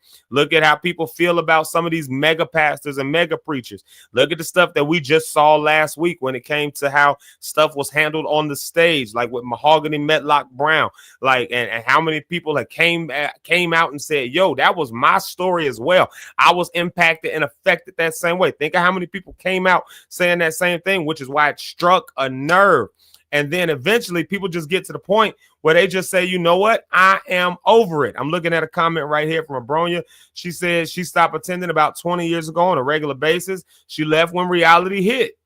She was putting all that stuff, putting her children over things in the church, over the church in the world. So she realized that the church wasn't doing what Jesus commanded, which was to make disciples, love one another. And she was over it. Like I said, it's a shame that I scroll through my algorithm and I'm just tired of it. It makes me not even want to get on my page, and everybody is beating everybody up. Everybody got their viewpoint and everybody got their opinion. My dad used to say opinions are like buttholes. Everybody got one and they all stink. Like, you know what I mean? Like, it's just like you see that kind of stuff and you're looking for a place of sanctuary. Usually when people are coming to church, they're looking for a place where they can feel loved. They've been beat up everywhere else in the world. We've been stressed out everywhere else, burnout everywhere else, sick of stuff everywhere else. And you're looking for a place where you can just get clarity. You're looking for a space where you can get respite or solace, right? That sanctuary. Don't we call it a sanctuary? Don't we? It's a safe space. You're looking for a safe space. You're looking for somewhere where you can come in and be yourself, say what's really going on with you, and be around people who will love you with a word that we used to throw around quite a bit, agape, right? A love that's unconditional, a kind of love that models the love of Christ, that models the love of what we claim God has. But instead, what you find is drama. Instead, what you find is cover-ups. Instead, what you find is a bunch of people. Now, I will throw this one nuance in there, because I understand this. When it comes to people, if you put a bunch of people together, you put a bunch of people in a room, you put a bunch of people around each other, there will be conflict. That's sociology 101. So sociology 101. Where there are people in close proximity to each other, there will be conflict. That's why there's more crime in the city than there is in the rural area. That's why it's just going to happen. People are going to bicker. People are going to fight. People are going to have differences of opinion. We have diverse ideas. We have diverse viewpoints. We have a plethora of these things. We come from diaspora. We're spread out all over the place. So this is going to happen. I understand that. I get that. But the idea is that in our sanctuary space, we're supposed to be able to put love at the center and the forefront so that love can then conquer all of the other disagreement, all of the other stuff. That's what it's supposed to do. That's what it's supposed to do. But instead, what you get now, especially in an age of social media and all of that, instead, what you get now is everybody's opinion raising up, trying to outdo the next person's opinion. And so then they start arguing. I'll tell you a trend I used to hate back in some years ago, and one of these churches is just not around the way it used to be. But if you're from Chicago, I won't say the two churches' names. I don't want to, but let's just say it was almost like gang activity between these two churches. Like, I'm a part of this church, and and y'all better not ever say nothing about my pastor, and we don't get down like that. I mean, just you going through this like, nigga, what? Like, are you serious? What? Like. Is this a gang? Like, or is this a church house? Is this a, you know what I mean? Like, that stuff was just driving me insane to see it. But now it's just all across everybody's viewpoints. Now you start adding things in here now, like political divides. Who should you support? Who should you vote for? Who should you? And then now people want to, well, vote with your Bible and do this. And then, well, one person votes with their Bible and they vote Republican. The other person votes with their Bible and they vote Democrat. And both of them are now arguing with each other, going head to head, boom, boom, boom, about who's right and who's wrong. And both of them just beating each other up with the Bible. And some people are going, I am so tired of that. Some people are saying, I'm tired of that. I'm sick of that. I'm over it. And what do? You walk away. Here's a troubling statistic for me.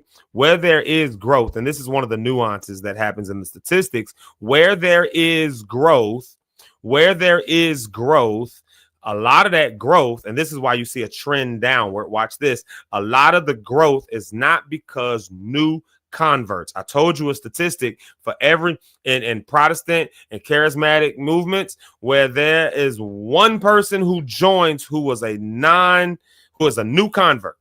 There are 1.8, we rounded it up to 2, who walk away. That's why the trends are going down. So where's the growth happening? This is the nuance that they're studying and looking at now, that a lot of those people were just transfers or switchers. Switching, not swishers. Those of y'all who trying to wake and bake, not swishers, switchers. They're switching from one denomination to another, from one church to another. So a lot of your churches who are like the mega churches who are growing and doing all that, well, unfortunately, the reality is that there's a lot of churches that are shutting down. And so the people who still want to keep going to church, they don't have a church to go to anymore. So what do? They find another church that's a little bit more stable, got a little bit more activities, other stuff like that. So those churches keep growing, but those aren't new converts. Those aren't winning new souls, if you want to use that language. That's not winning new souls. That's just people who used to be part of the Baptist church over here who decided to go join the I don't know, Church of God in Christ church over there. Like, that's people who decided to leave the Kojic church and go over to I don't know, Episcopalianism. That's just right, just moving from one church house to another church house. Those aren't new converts. Those aren't new converts. Those are just people switching from one church to another. So now my question becomes, if the Great Commission, we all claim that Jesus' words are important. We all said it. We all claimed it. And yet, go make disciples pretty much just turned into, let me take some members from your church. Let me take some members from your church. Let me convince you to come over here to this church. We'll put on the better show over here. See, because that church over there, yeah, they got good music and stuff. So we're going to invest heavily into making better music. We're going to invest heavily in, they got a good youth. They got a decent youth program. So we'll invest heavily in having a better youth program. We'll do this bigger and better. And very seldom will people even come together and try to do stuff together. There used to be a time where there was all kinds of fellowships and all kind of other stuff. So it didn't matter if you went to my church or your church, we was going to get together anyways. right? But you see a lot more people who are breaking off doing their own independent things. So they're not affiliated with any of the mainline traditions anyway. So there's no, a lot of fellowships that joined up and all of that. And at the end of the day, I look at some of this stuff, and this is my frustration. This is a little personal for me, but some of my frustration is all we learn how to do is get together and shout, dance, scream and holler, beg for an offering, and then go home. And we walk right over the very ripe fields that was supposed to be growing the church. We were supposed to be growing the church with new converts, but instead we grew the church buildings, the church houses, the local churches with people who came from other churches. And we said, look at us, we growing, look at us. But are you really? If we all play for the same team, did we really grow? Because the statistics say something otherwise. Now, again, y'all can hate everything I'm saying. You can even have a difference of opinion, but numbers don't friggin' lie, man. Numbers don't lie. So this is an indictment to us in the church world. What are we doing that's pushing people away? What are we doing? And for those of us who walked away, have we really ever just, I'm going to say this. Yeah, we did. Those who walked away absolutely thought about the reasons they walked away. I remember when I was getting my master's, Dr. Culverson, shout out to him. He was, he said something that struck me, and at first it hit me, and I was like, that can't be right. And the more I thought about it, I was like, oh, that absolutely is right. He said this. He said that the people who leave religions have put more thought into that than the people who came into it. What was the logic behind that? This is the real thing. What was the logic behind this? Is the real qualitative data situation. What was the logic behind that? Because many people were born into their church, born into their religion, whether that be Christianity, Muslim, whatever denomination it is. Many people were born into it. And so when they leave, because it's all they know they're going to lose community. They know they're going to lose comfort zone. They know they're going to lose all of that. And so what do? They put a lot of thought into it before they leave. So there's a whole lot of cognitive dissonance that happens. All that cognitive dissonance starts working against them. They start seeing all the things that they don't like. And they start asking themselves this question: why am I putting time into something I don't even like, and really think about that. Do you really like going? And I'm asking, and this is you don't have to answer this, but I'm asking you this. Think about this. Do you even like going to church? Do you even like do you even like all the Bible studies? Do you even like all the different things that you're doing? Do you even like it? Because now what people are saying is, I'm not wasting my time on stuff I don't even like doing.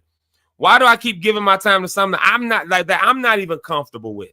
If you don't like McDonald's, I promise you're not going to spend a whole bunch of time going to McDonald's. If you don't like them, if you don't like Olive Garden, I promise you're not going to spend your money and your time going to Olive Garden. If you don't like horror movies, I promise you know as well as I do that you're not going to spend your money and your time sitting up going to the movie theater to watch a horror movie when you don't even like horror movies. So the question is, a lot of the stuff that's happening in churches right now, if you know you don't like it, then why are you still going? Why are you still part of it? Why are you still there? Why are you still giving your time? Why are you still giving your money? Why are you still giving your energy? Why are you still giving your mental space? Because now what this does is it creates this cognitive dissonance. It creates this. And so then what ends up happening is people now are saying, yo, we ain't staying here just because Pastor and them told me I had to be here because I wasn't going to be blessed if I stay here. A lot of people walked away and because they heard the testimony of other folks who said, you know what? I left the church and I'm doing a whole lot better than I was. My mental health is better. My financial health is better. My physical health is better. My emotional health is better ever since I left. And you start hearing that testimony, and they overcame them by the blood of the Lamb and the word of their testimony. And so folks started walking out. They said, you know what? Brunch looks a lot more fun on a Sunday. You know what? The softball league looks a lot more fun on a Sunday. You know what? I didn't get a chance to play football growing up because my mama wanted me to be at church, but my child looks like he's really talented, and football games are on Sundays. little league football and for they's good at baseball, little league and pee wee and all that. They got pee wee is football, but little league for baseball. They got games on Sunday. I'm not gonna make my child go to that when they got a talent. I'm gonna take them over there to that. You know what? I want to travel. I want my vacation time not to be relegated by whether or not I got to get back on Sunday. A lot of people have done that. And so you know what they do? They've walked away. You see what I'm saying? They've walked away. So some of the large scale growth that we've seen, according to the nuance of the study, has not come from people who are new converts. Again, for every new convert, statistically speaking, in the most recent surveys, for every one person who converts into the faith, 2 people leave. 1.8. The first time I heard that number, I believe I heard it as like 4 to 7 people leave in Christianity for every one person that comes. And I think that's just a rounding out of Catholicism, where it's 8 people leave for every one. And then in Protestantism, 2 people leave for everyone who joins. Which means if we're supposed to make disciples of the world around us, think about that. If we're supposed to make disciples, convert new folks, get them in, win them over. Like we used to do a lot of claim about winning souls. But think of how many people leave. Now, here's a nuance that I kind of said this yesterday. But think of how many people who we did all this because it was a numbers game at one point. It was a numbers game. We won 200 souls to Christ this month, and we did, and it just became like a game, like a big numbers game. But it didn't really mean discipleship. We were doing these one-off moment altar calls where people feel the emotion of the moment, and they might have stuck around for a few months or so, but then that thing didn't really hit for real because nobody was there to follow it up to actually do what Jesus said, which was make disciples. And so what ended up happening? People, it didn't sit with them. It didn't resonate. They got caught up in the emotion, but when the emotion is gone and the reality of life hit, it was time to go. And when you realize that you were sitting in a place where the very stuff you were trying to escape was there, and even harder than it was in the places you were trying to escape, do you know what ended up happening? Folks left. Folks walked away because it's easier to deal with the demons I know than these new demons, let alone ones that are in spaces that I'm supposed to find sanctuary. So I'm asking y'all this question. Maybe this is part of the Wednesday well check. I don't know. But I'm asking y'all this question. For you, are you still part of a church? What makes you stay? What makes you, maybe you had a place where you've experienced love. Because this is a statistic that takes everything overall. I'm not going to sit up here and act like there are not churches that do it very well. I get that. I understand that. I think y'all get that. I think y'all understand that. So I don't really have to necessarily say it and create a caveat with it. I do understand that. But I'm talking on a much more macro level. So now I'm asking, though, what makes you stay if you stay? But what makes you leave if you left? Have you really ever even thought about it? Was it something that was just some cognitive dissonance that you experienced? And if you don't, are you familiar with the term cognitive dissonance? Cognitive meaning mentally, right? So dissonance that's there. When I say bad theologies, there are people with just, because obviously every church denomination has some different theology on some level. Can I use this word? Can I use this word? I don't think y'all will get mad at me and cancel me if I say this. But at the end of the day, what makes your cult different than the cult over here? And some of y'all just in straight up cults, like just cults, like bad cults. Because everything at the end of the day is a cult. You know what I mean? If we talk about what the language is of a cult, it's the culture, it's the, and cults ain't always bad, but they do get bad if they're not handled right. And for some people, they woke up and realized, oh, this cult that I'm in ain't good. This is a cult. This is you taking me for my time. You taking me for my money. You taking me for my energy. You taking me from my family. You taking me from my, and so so again, what made you stay? But also, What's the thing if you left that made you leave? This is real stuff. This is real stuff. Again, the statistics don't lie. Numbers don't lie. And, again, you can have your personal feeling around what your own church is. You can have your personal feeling around what your friend's church does. And it may be really good for you.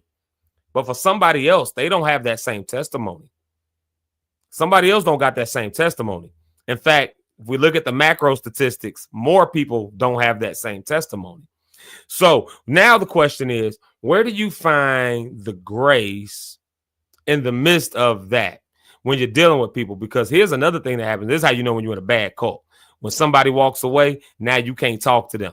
No, we don't deal with them people. We don't talk. And I know a bunch of folks who come from them kind of places. I know there are actually a bunch of actual denominations of Christianity, a lot of sects of Christianity, not sex, S-E-X, but sex, S-E-C-T-S, sects, like sections, sects of Christianity that have it actually in their official doctrine that when somebody walks away, hello, Jehovah's Witnesses, when somebody walks away, you don't deal with them. Hello, Latter-day Saints, when somebody walks away, you don't deal with them.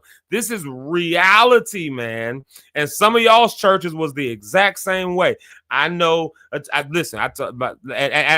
say this. I'll say his name, Pastor Tony. He was talking about, because he's preached this before. He said when he left his church, he had to go back and apologize to a whole bunch of people, because he said he had to go back on conversation where he would see people in the store and they'd be like, "Hey, what's up, Tony? How you doing, man?" And then he would be like, no, man, no. You left the faith, man. I won't deal with you like that no more.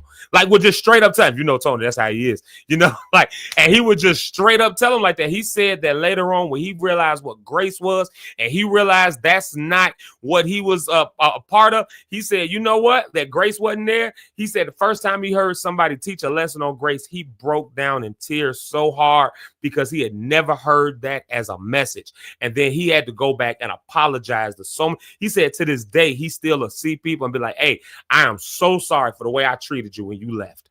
I'm so sorry for the things I said when you walked out. I'm so because that was the official way that they did stuff." So what in the world are we doing? Again, we doing all of this stuff and thinking that we growing, thinking that we're doing good, thinking that we're doing amazing, but all we doing is perpetuating more drama. Now you see what politics have had an ability now to overtake the church. Why did Donald Trump win? It wasn't because he was just that good at policy and stuff. It was because they were able to tap in, and this is real. You can go back and look at how they did the political play. Ingenious political play. I don't care what y'all say. Donald Trump, one of the greatest politicians that ever existed. And what did he tap into? He tapped into white evangelicals. Why? Because they were able to be pulled astray into something that was all about politics as opposed to being about actual mission. How do we know how so many people lost houses and homes and money? Why? Because people were able to be pulled astray by a lot of these mega preachers who was like, well, if you just give me $1,000, I got a word for you. If you give me I got a prayer cloth for you. It's going to cost you $1,500. But this prayer cloth, I prayed over it personally, right? We saw those movements happen. So a lot of people got pulled astray with that stuff. What about the people who got pulled astray because they got caught up in the SA? Again, S, the letter S, and the A stands for abuse. So you figure out what S is. You can't say stuff because you get muted. But so how many people got pulled astray and got completely railed through, and then got castigated and set aside? How many people had failures in their own personal lives, then had to stand up in front of a congregation and be like, yeah, I got pregnant and such and such? How many people had to stand up because somebody felt their ego, such as we're talking about with the Mahogany situation down in Houston? How many people had to deal with that and then set up and just endured all of that? They just endured all of that. And now what happens? People are waking up and saying, I ain't got time for that. I can't deal with that no more. And so the statistics, the numbers do not lie. If you've never heard those numbers, If you've never heard those numbers, I would encourage you to go back to the 8 o'clock segment where we discussed all of those. I would encourage you to go back to that segment and listen to those numbers and then look for those studies that I referenced. I would encourage you to do that because, again, the numbers don't lie. That's a much more macro thing. But then maybe now what you can do is you can start to call it out. A lot of times we look for the oogie boogie from the prophets. We look for the oogie boogie. We look for the folks to be on the the oogie boogie, right? And I'm using that word because I want it to stick out with you. We want somebody that says, I just hear from the Lord saying that. So we get off into all the people who do the mystics and they do the signs and wonders. So we get excited about that stuff. And oftentimes we miss the prophets who take the time to research, who take the time to study, who take the time to figure out the trends, who take the time to figure out how to get to the heart of it. And we ignore that stuff. But when a prophecy comes along, you should probably listen to it so that you can correct the course of action before God has to do something to change and pivot the complete course of it. Right now, I think what we're seeing after looking at the long history is that there are some things that we probably need to change if we're going to continue to grow, if we're going to continue to do, if we're going to continue to build. Again, build the church. You don't build the church by taking members from other churches. You build the church by winning new converts. Unfortunately, that's not what the statistics show that we're doing. So what are we doing? What are we doing? And maybe this is an indictment. Maybe this is a chance for you just to think about how your own church is operating. Are there things that we can do in our own churches, in our own church world that maybe will now counter that? And that's the conversation I want to get into next. I'm going to take a real quick music break. I just look backstage and I see a couple people backstage with me. So I'm going to take a couple of just a one song, really very quick song music break. And then I'm going to come back to the stage because I see Eric just jump backstage. That means he was able to get away for a quick minute. So we'll let him jump on and pass star Rich Holmes. So we'll take this really, really quick music break, just like a 2-minute song, just enough for you to think about what I just said. Just enough for you to think about what I just said. And then we'll come on back. And yeah, we'll come on back and then and also a past star Rich Holmes. I'm sorry, that's who else I was trying to say. I can't multitask, y'all. I can't multitask. I'm trying to look for the song and talk. Yeah, I struggle multitasking. Let's see here. CP the Genius said, I thought I'd never fall in love again, but I just might. Maybe you will fall in love again with the church. I don't know. But let's do this quick music break. We're gonna come back with Eric and Rich, and we'll dig into this. Yeah. No, I never did love, just a pastime. Told myself the last time was the last time. So tell me why. I know that I'm safe for all alone, but when I'm with you, I lose control. And I'm not new to heartbreak, babe, but that's a risk we all gon' take. Cause the vibe's just right. Thought I'd never fall in love again, but I just might. Cause the vibe's just right. Thought I'd never fall in love again, but I just might. It's risky, and I know it. Once we get to go and we can't stop, feel like a locomotive. A runaway train out of control, and this could be unforgettable. I'm hoping we don't get off track, cause it's gonna be a long way back. Cause the vibe's just right. Thought I'd never fall in love again, but I just might. Cause the vibe's just right. Thought I'd never fall in love again, but I just might.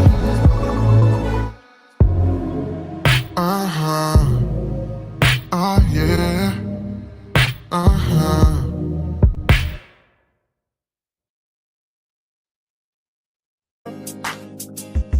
All right, y'all.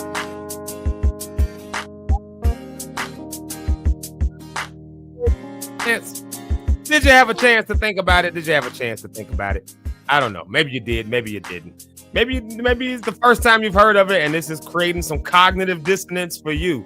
That's good. That's exactly the point of today's episode. I told you it was gonna be a heavy topic. I told y'all that I told you it was gonna be a heavy topic today. This wasn't just all the Zeke. Hey, everybody, hey.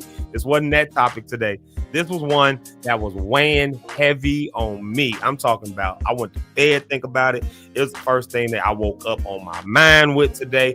And so now I want to get into a little conversation here. How are our local churches coping in this day and age? Given everything that I just said, given everything in social media and all that, before I bring my host to the stage, my co-host here, let me just address a couple of comments here, just real quick. Let me just say what's up to a couple of things.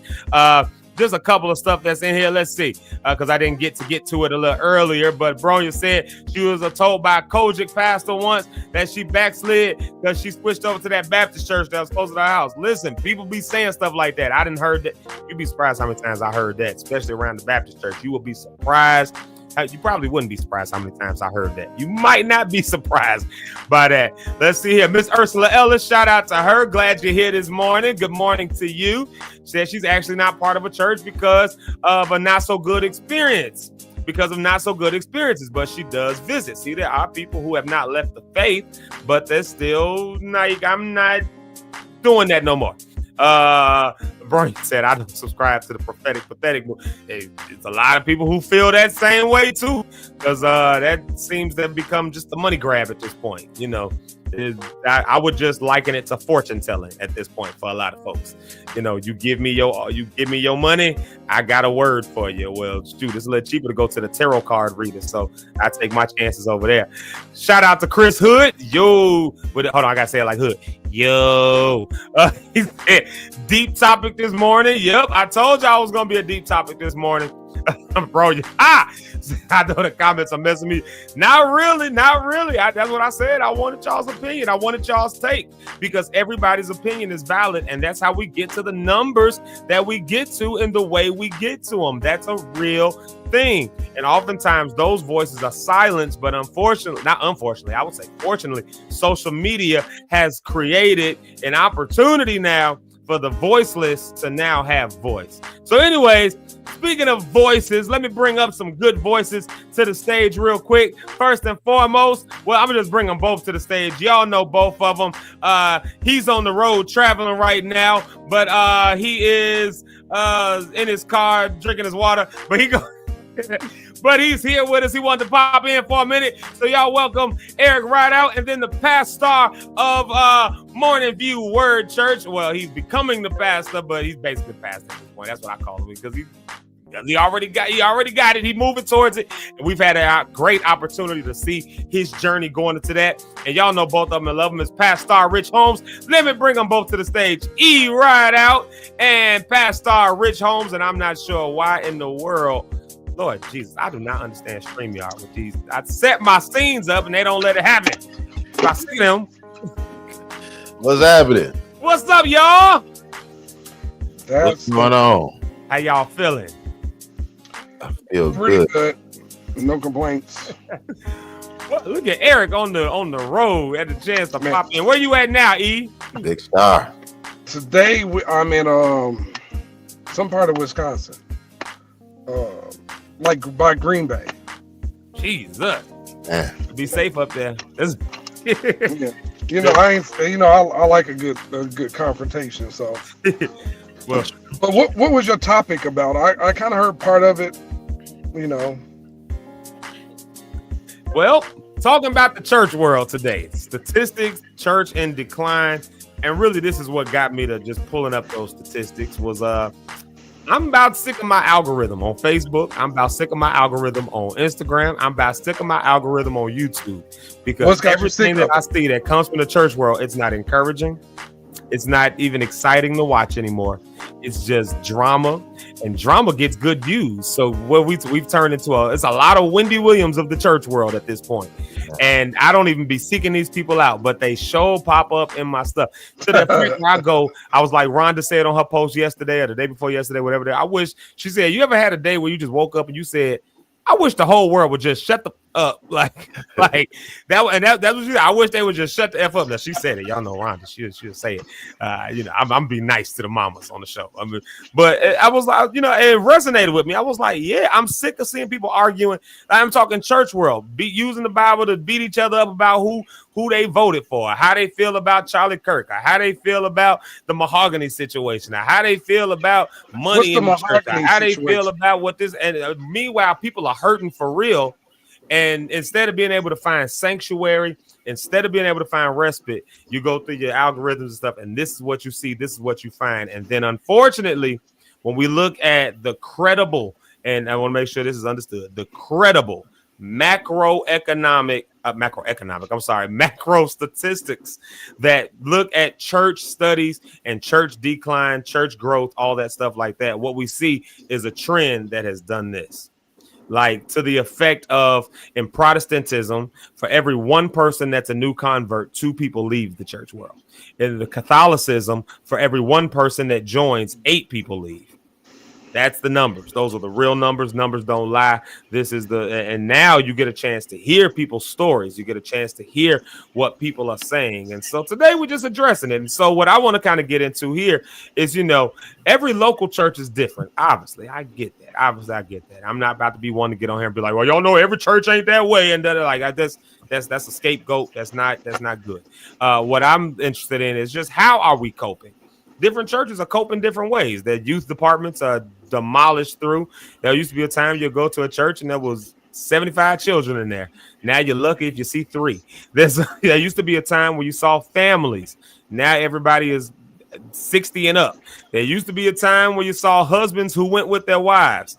Now most of the church, and it's always been more women than men, but most churches are pretty much women, you know what I mean? And again, a lot of local churches, maybe that's not your statistic in somebody else's particular local church, but when you look at the trends tell a very, very, very different story. So much to the effect that the places that are growing, and this is one of the statistical nuances, the places that are growing are not new converts into Christianity, but people who just switched from one church to another, from one denomination to another.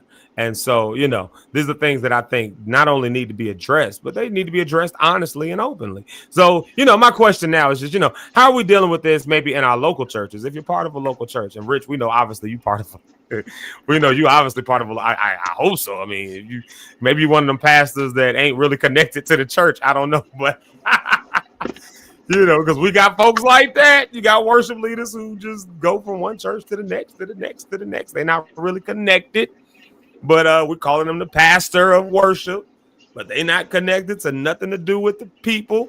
And, so it's like, but I know that's not you. That's why I'm joking with that, because I know that's not you, obviously. But yeah.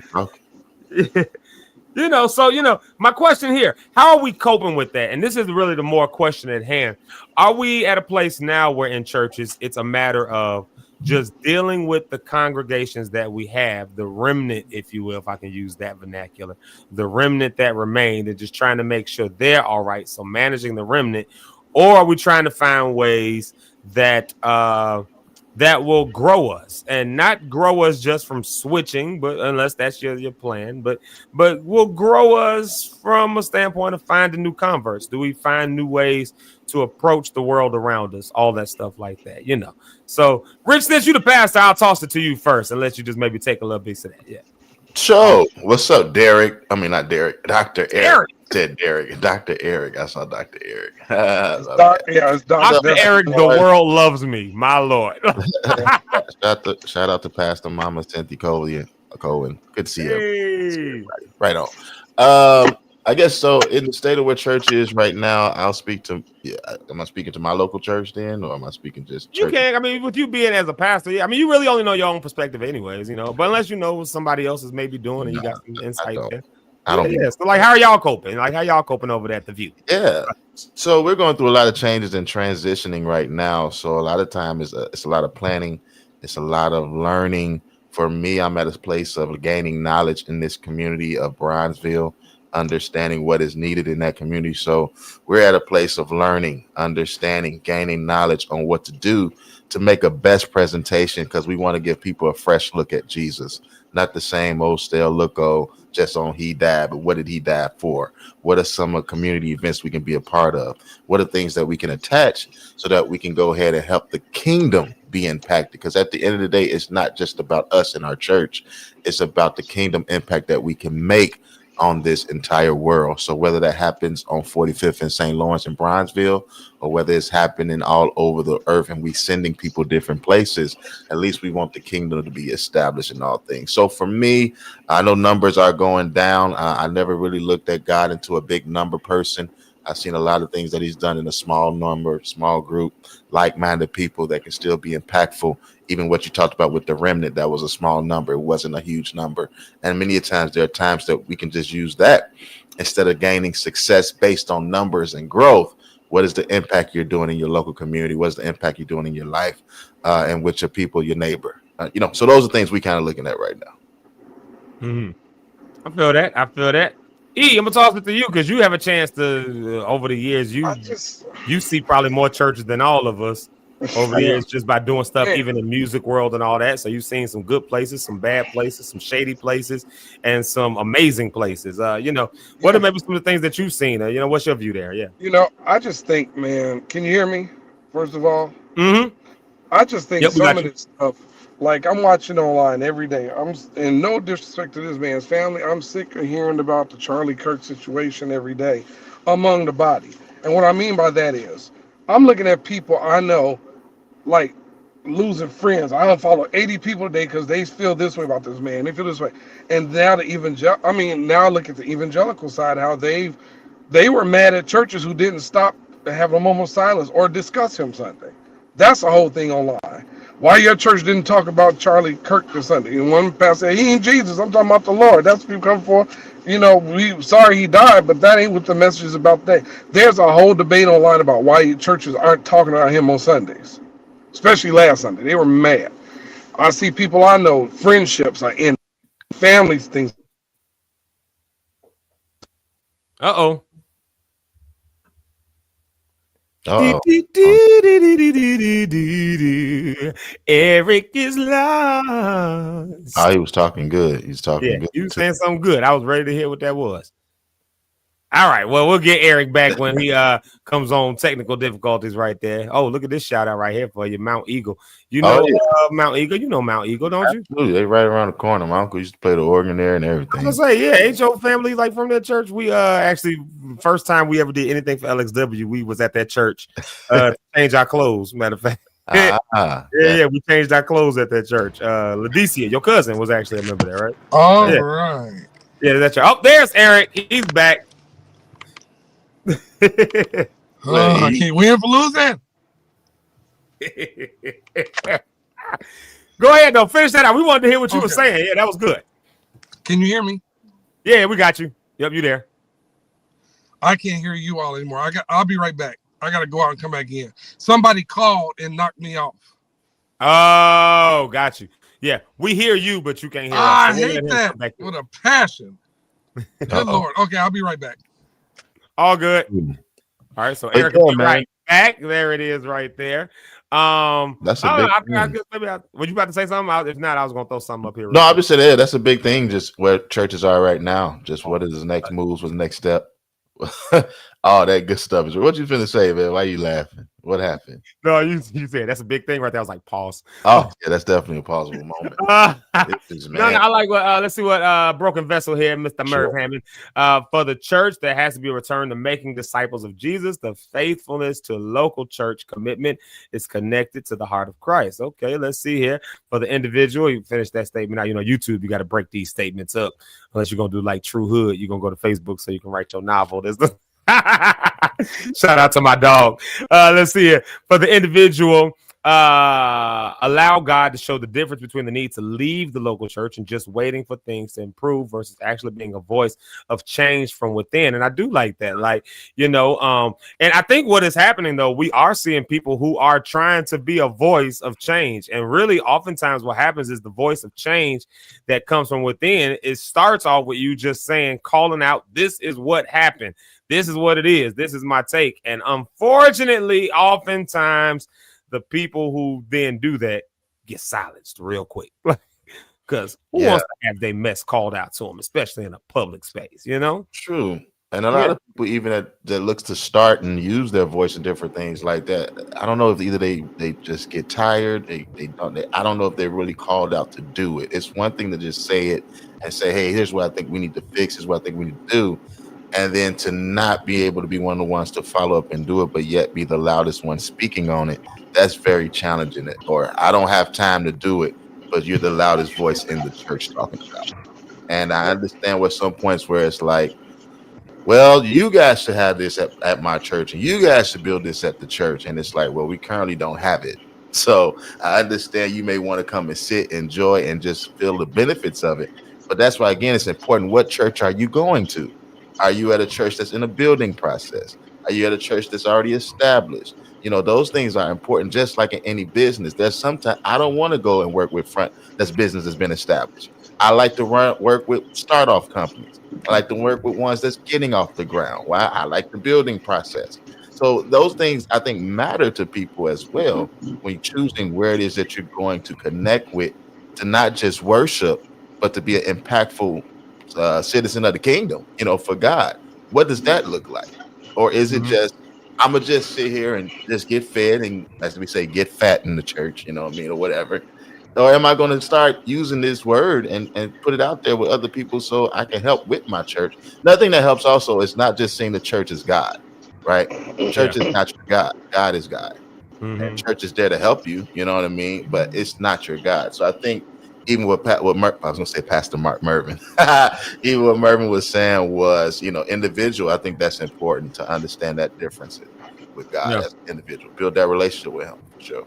Yeah, some of you just said goes right along the lines of what Bronya said right here. Right? It's my problem. Why we're more faithful to the local congregation than we are to Christ. And you get it. Like I said, there's some of them churches, they was like gangsters back in the day, boy.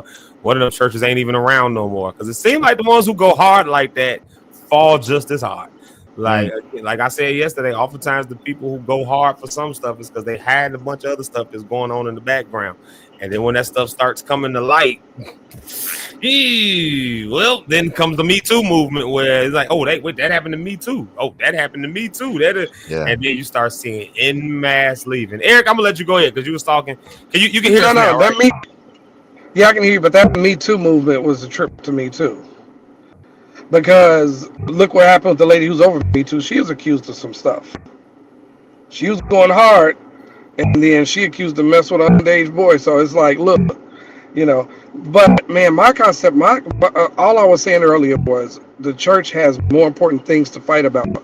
But also what we're seeing is a divine in Christianity too. We're seeing how different races and others view Christianity and think of God in the Bible in the place of each other. That's the sad part too.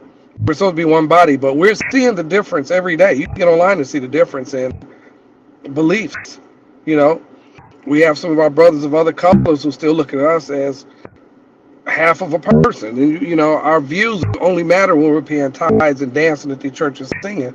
But then when it's time to, it's like a lot, man. I just think, like Rich said, people got to understand the church. And I understand this, man. The church is not God. I'm not ignorant to blame, the church is all down. It's not the church. Sometimes it's the people. There's no perfect organization. There's no perfect job, hospital, doctor. Every type of business, every type of facility, every type of anything got a problem in it. I just think, like Rich said, you have to know God for yourself. Like Zeke, Pastor Tony was an amazing pastor to me. Pastor Tony was one of the best pastors I've ever came and listened to because his heart, him and his wife, Then I've been to some churches where the members have to ask the pastor, can they get a haircut? Can they take their wife on vacation? And the shunning crap is real. I know a church, you like the scarlet letter has to the scarlet letter on your shirt in some churches if you don't do what the pastor says. I think that's very foolish. Quick thing, I saw a lady at my old church, blind as a baby bat, man, couldn't see at all. And the pastor prayed for this woman in church. All of us saw it. We knew she was blind, and the woman's eyesight came back just like that. The church is rejoicing. She's like, "Oh my God!" And the thing that came out her mouth, her eyesight left immediately. She said, "Oh my God, I'm over here at y'all church. What my pastor gonna say about that?" Her eyesight went completely back out. She went back 100% blind. And the pastor was like, "Why did you do that? Why did you doubt?" And she was like, "Well, my pastor, y'all, this church was Kojic and we Baptists, and I'm over here with y'all. You lost something from God over some silly denominational border. That's so stupid to me. That's why the world is messed up. I think the church is messed up, youth is messed up, the world is messed up because we have so much. The church has so much infighting. We're battling each other. The church got more spiritual warfare than we have against the people in the street. Church is really the biggest war right now. Think about it, man. Yeah. You go to small brothers and sisters churches. So we'll see a few of us in the audience after hugging you and catering to you. Now we're going to talk about what Trump is doing. Or you go to the black churches, and they over there, some of them, just like white, all of them, it's just like some churches are money grabs, some are political platforms, and the church is, the church needs to heal itself before we can heal the world. And that's the sad part. We're doing Jesus a justice because he said go into all the world and preach the gospel. But we can't get outside of each other, looking over at this man's church, what they saying to do the Great Commission. Yeah. So the church is a big failure in a lot of places. You know what's interesting about a lot of those denominational differences is that most people don't even know what their denomination actually, the theology that the denomination actually stands on, the dogma that the How about this? Actually has. They don't even know where it came from, and they don't even know majority of our beliefs, the four corners, Church of God in Christ, the Baptists, full gospel, all came from the same place. All of them came out of Azusa at the same time. People don't do that study. And what happened in Azusa, the white folk was like, "Oh, we love God, but y'all black." They were still at the time when you couldn't mingle. Mm-hmm. Even the guy that was part of the church, he was in there, and they loved him and hug on him, but when they had class, he had to sit outside while the white people was in school. What happened when the Holy Ghost fell? The white church like, "Oh, y'all black, we love y'all, but we gonna go over here and start with this." Then the Baptist people, "Y'all too holy, we gonna go start with this." Denominations came out of man-made situation. Jesus, there's not one listing in the word of a denomination. Yeah, what you're referring to, William Seymour and Seymour, and the whole Mason and the white Protestants, and everybody did this. It was like the Tower of Babel. We the same color, and that's the sad part because of the time frame. That was their mentality, right? Yeah, I can't sit next to black. Kojic and Assemblies of God. Actually, that's where you got that. Yeah. Here's one, for instance, that people don't realize, especially because this is a growing movement, charismatic Pentecostalism, because that's a growing movement. What a lot of people don't realize, that's not even 150 years old. So that's why we call the mainline things like Baptists and not evangelicals. I'm sorry, Baptists, Lutherans, other things like that have been established Protestant, long periods of centuries at this point. But when it comes down to Pentecostalism, what we see as church, what a lot of us are probably involved in a part of, if this was 150 years ago, the way you do church right now with everything that, all running around and all that would have been seen as on the fringe. In fact, 100 years ago was on the fringe. We're talking 1906, the Azusa Street Revival. We're talking the year 1906. And we're talking about 1906 in America, which means that Pentecostalism has spread other places. Los Angeles. Exactly. Which means that people that had to spread to other places. That's not how it's always been. It hadn't even been like that for 4 or 5 generations. So a lot of the things, again, is what I say. A lot of folks don't know that history behind it. So what in their mind they're thinking is this is what it's always been. It's like, nigga, your grandfather's grandfather would have not even known what you're talking about right now. That's not how it's always been. So again, people that are in the pews, they're not coming for necessarily what's the theology. Are we oneness? Are we Trinitarian? They're not coming from, do we baptize in Jesus' name? Or do we baptize in the name of the Father, Son, and Holy Ghost? They're not coming for, do we drink wine or do we drink grape juice? They're not coming for none of that. They're coming for the practical stuff. And what they're finding is that that's the very stuff that we argue the most vehemently over, and all that. So what people again get attached to, like Bronya said, like what people get attached to then is that local congregation and the dogmas that come out of there. So they try to live up to the dogma in order to fit in to the, and I'm going to use the word cult of the church, right? And I'm using that word intentionally because everything is a cult. When it's like your friends group, that's a cult. Your job, that's a cult. Like there's a culture, it has its own culture. That's what that word comes. It's not necessarily a bad word. It only becomes a bad word when it overtakes your entirety of your life and then dictates what your life can and can't do. And unfortunately, people get attached so much to that then they do end up in the situations where now, like you said, Eric, oh, I got to ask my pastor if I can wear this kind of haircut. Oh, I got to ask my pastor, should I wear? Oh no, man, I know, like I know, but pastor asked me listen, I know I ain't got no job right now, but the pastor said that if I just give him $10,000, I'm just gonna give my life savings, and then you looking up somewhere destitute and can't make it, and you can't find the help that you need. Well, you was part of a cult. like you can't talk to this person over here because they're not part of our cult. You see what I mean? Hey, how about the churches? I know a church right now that they take your tithes out of your offering out of your paycheck. I know places that they just debit it out automatically. Yeah. Yeah, I ain't gonna lie, I do that, but that's a choice. That's a personal choice of mine. It's a personal choice. But a church that make you have to sign up with your paperwork, and they can do direct, deductions. That's what I was just gonna say. Crazy. Yeah, most I know places that do that. They payroll. ask for your receipts. They ask for your what do you call it? Pay stubs, your W-2s. Yeah. Yeah, they do it. They put a part of you getting paid from the church for sure. They take 10% out. Sure. They got a lot of structures like that. Mm-hmm. Yep. Mm-hmm. Just like you would do any job if you're paying fees or anything like that. But that. this is my problem with that. I don't necessarily have a problem, but at the same time, it's like, what if I'm just at your church for hire, but I go somewhere else? Like, say you all only use me for your 10 o'clock service to be your worship leader, but my church started at noon, so I'm doing you a favor. Are you still going to take it out of my check? Because I don't know. That's a good question. I don't know if I would. I probably would just say, well, then you're not the person for me. Then I'm just I'm actually about to look that up because I'm trying to, from an HR standpoint, if that's actually even legal. A lot of churches do a lot of illegal stuff now. It is the other side. A lot of churches get caught up with illegal things that they be doing. Taking they don't understand. Taking something out of a paycheck? You can take something out of a paycheck, yeah, of course. But I mean, just to say that part of your pay here is that you have to give back 10%. I don't know that that's necessarily legal. Yeah, you can do that in 501c3. You can create it. You can? Absolutely. Mm-hmm. Yeah. Absolutely. Against somebody's will? No, it's not against somebody's will. This is part of the job requirement. Hey, this is what comes with the job. There's a 10% deduction that needs to go to this. Okay, people have to make a decision. I'm not going to no. I agree with that part. I'm talking about there's a church that the members who ain't doing nothing.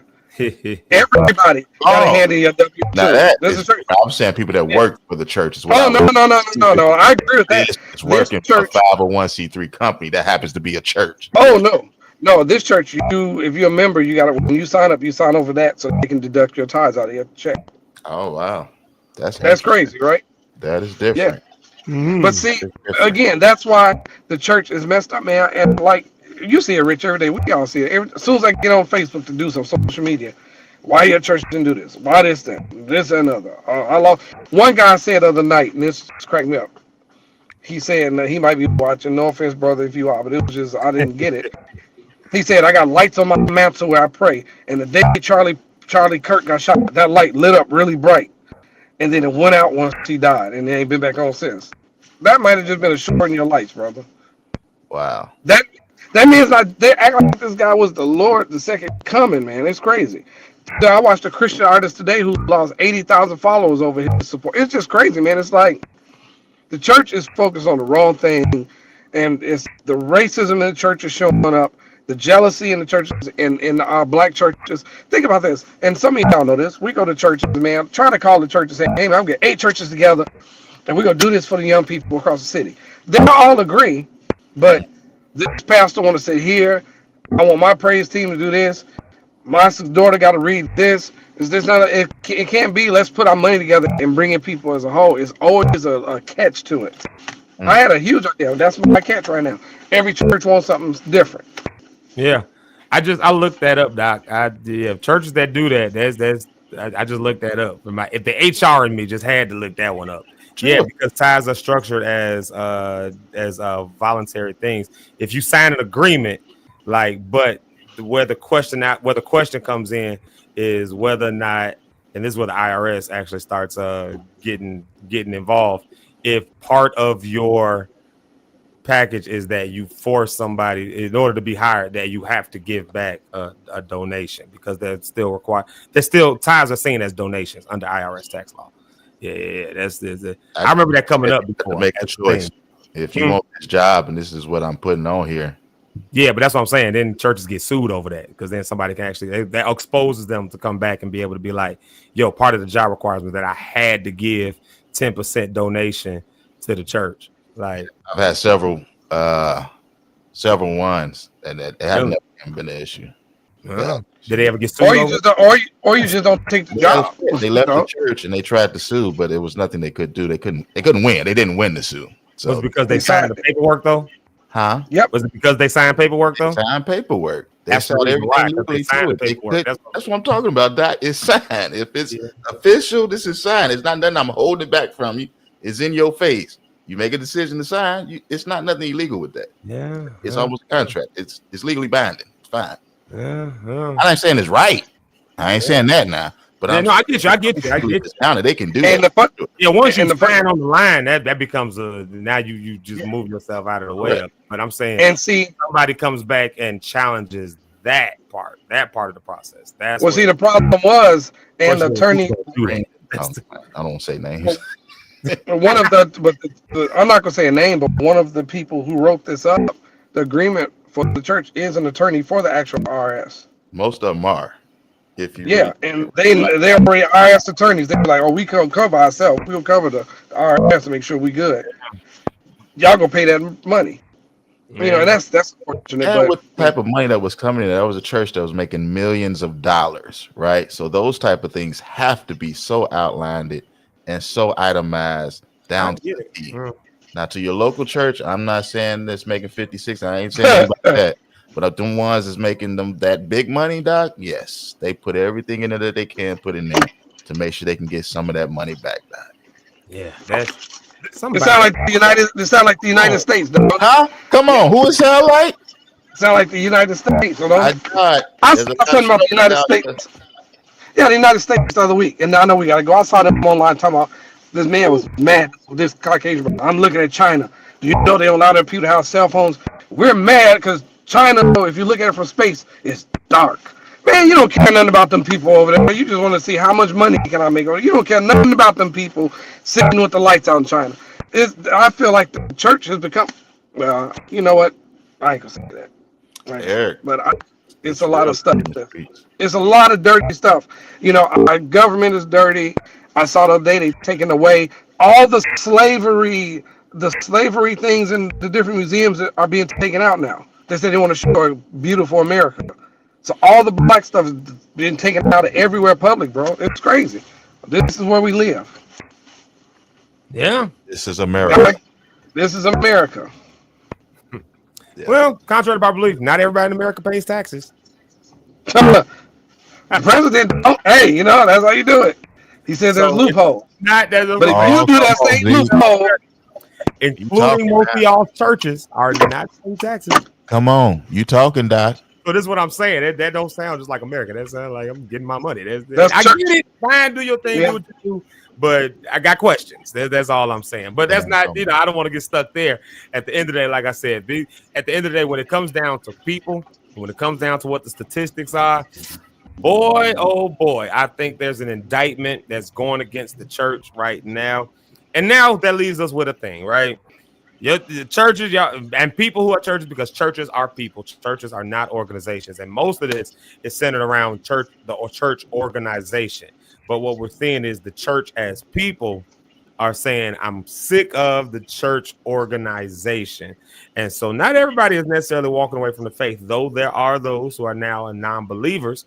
But there's a movement, and we didn't really dive into this part of the studies, that's called SBNR, right? SBNR. I don't know if y'all have been familiar with that, but spiritual but not religious. But not religious. That was in there. Yep, spiritual but not religious. That's a growing, very, very growing number. It's part of those nuns, NONES, that are studied. I think that was Pew Research who did the nuns.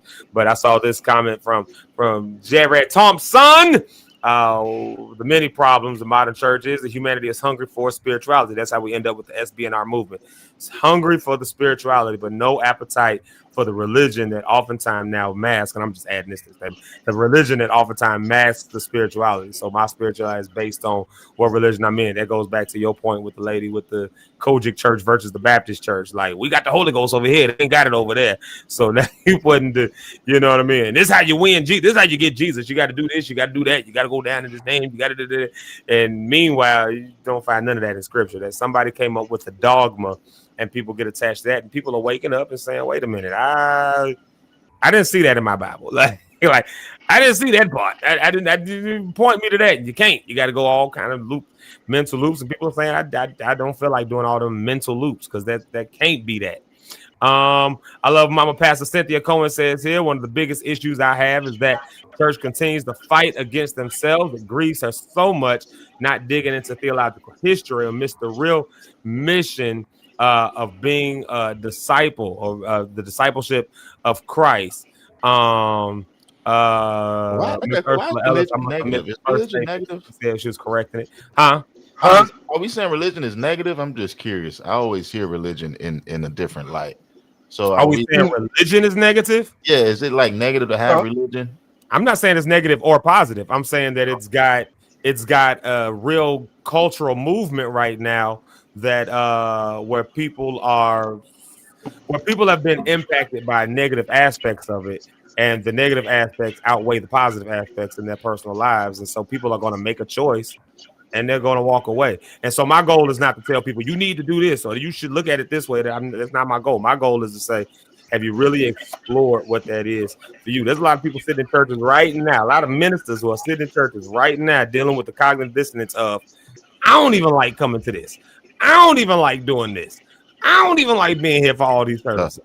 I don't even like, but because I have to fit into what the religion or the organization is doing, and then I have to make my time for it, and I have to do it, and I have to convince everybody else to, and other people who are a little more free are saying, I'm not going to do something I don't want to spend my time doing.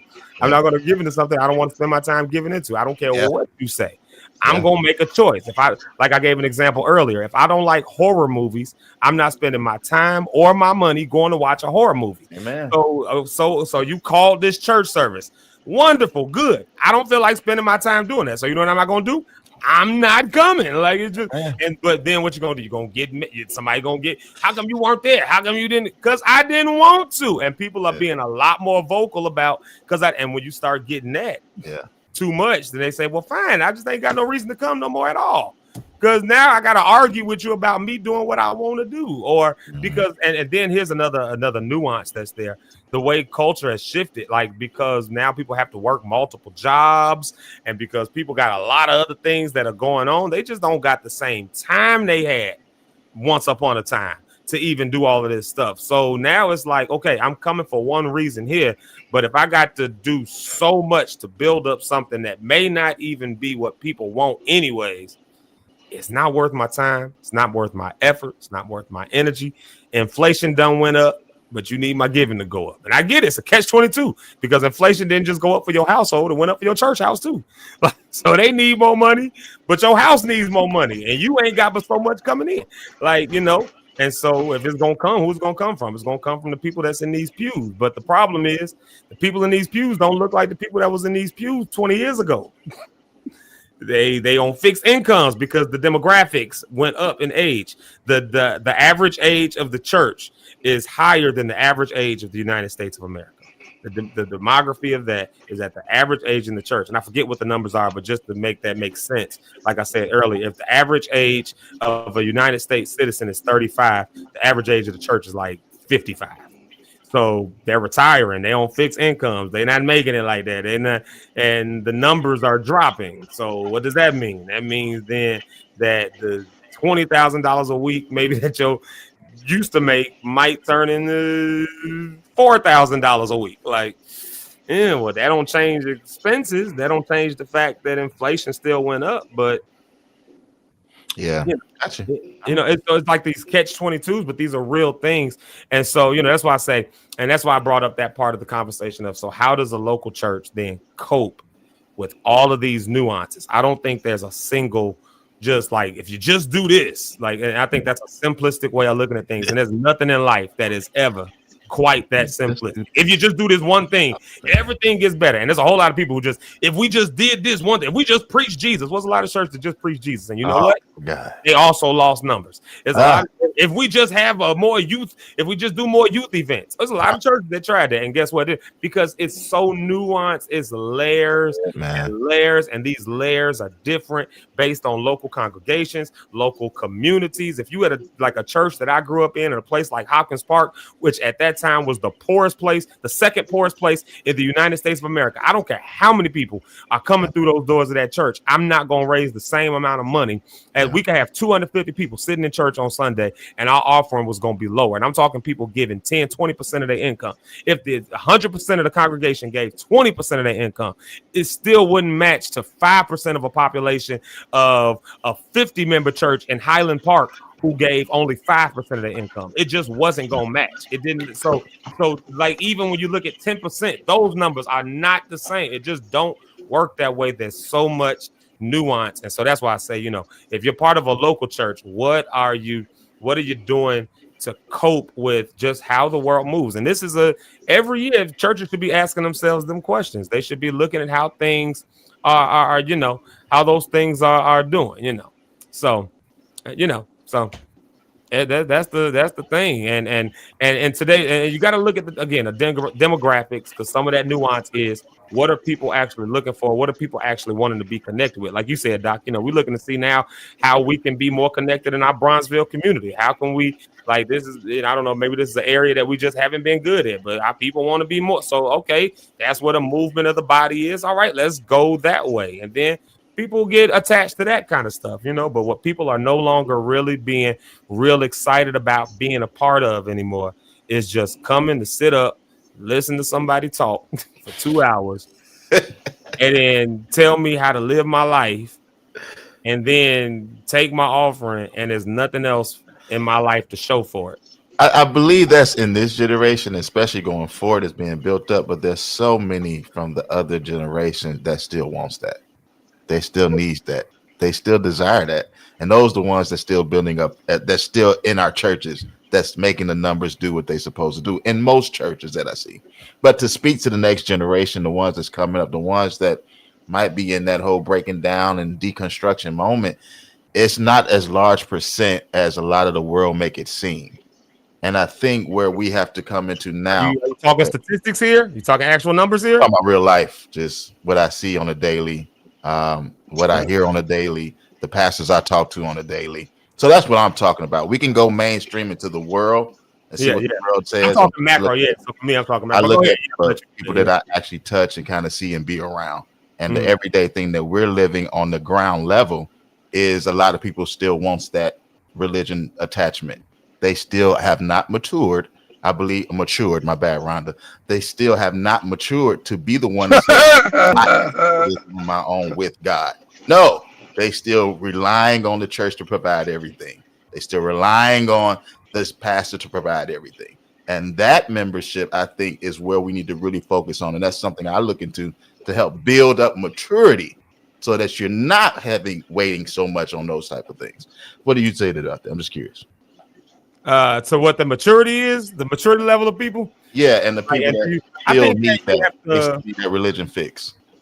Yeah, I think that you have to cater to everybody. That's I'm a much more of a everybody needs what they need, how they need it, how they gonna get it. But I think that if I'm again walking and looking at the spaces that I find myself around, then those who need that are probably just gonna die in that at this point.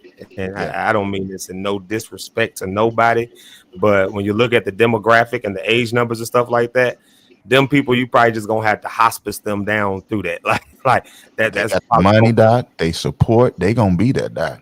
They gonna be all there. of that going on. Oh, you mean they the ones paying the money? But for most of us, if we looking at our congregations and them numbers are looking a lot lower than they did, that's cool that they still gonna support. But as they age, and as we still look at giving going down, and as we still look at as we still look at numbers going down, as we still look at age demographics going up, and we look at people who didn't transplant from one church, from our churches to other churches, or just walk away completely, then it becomes, in my view, a hospice situation.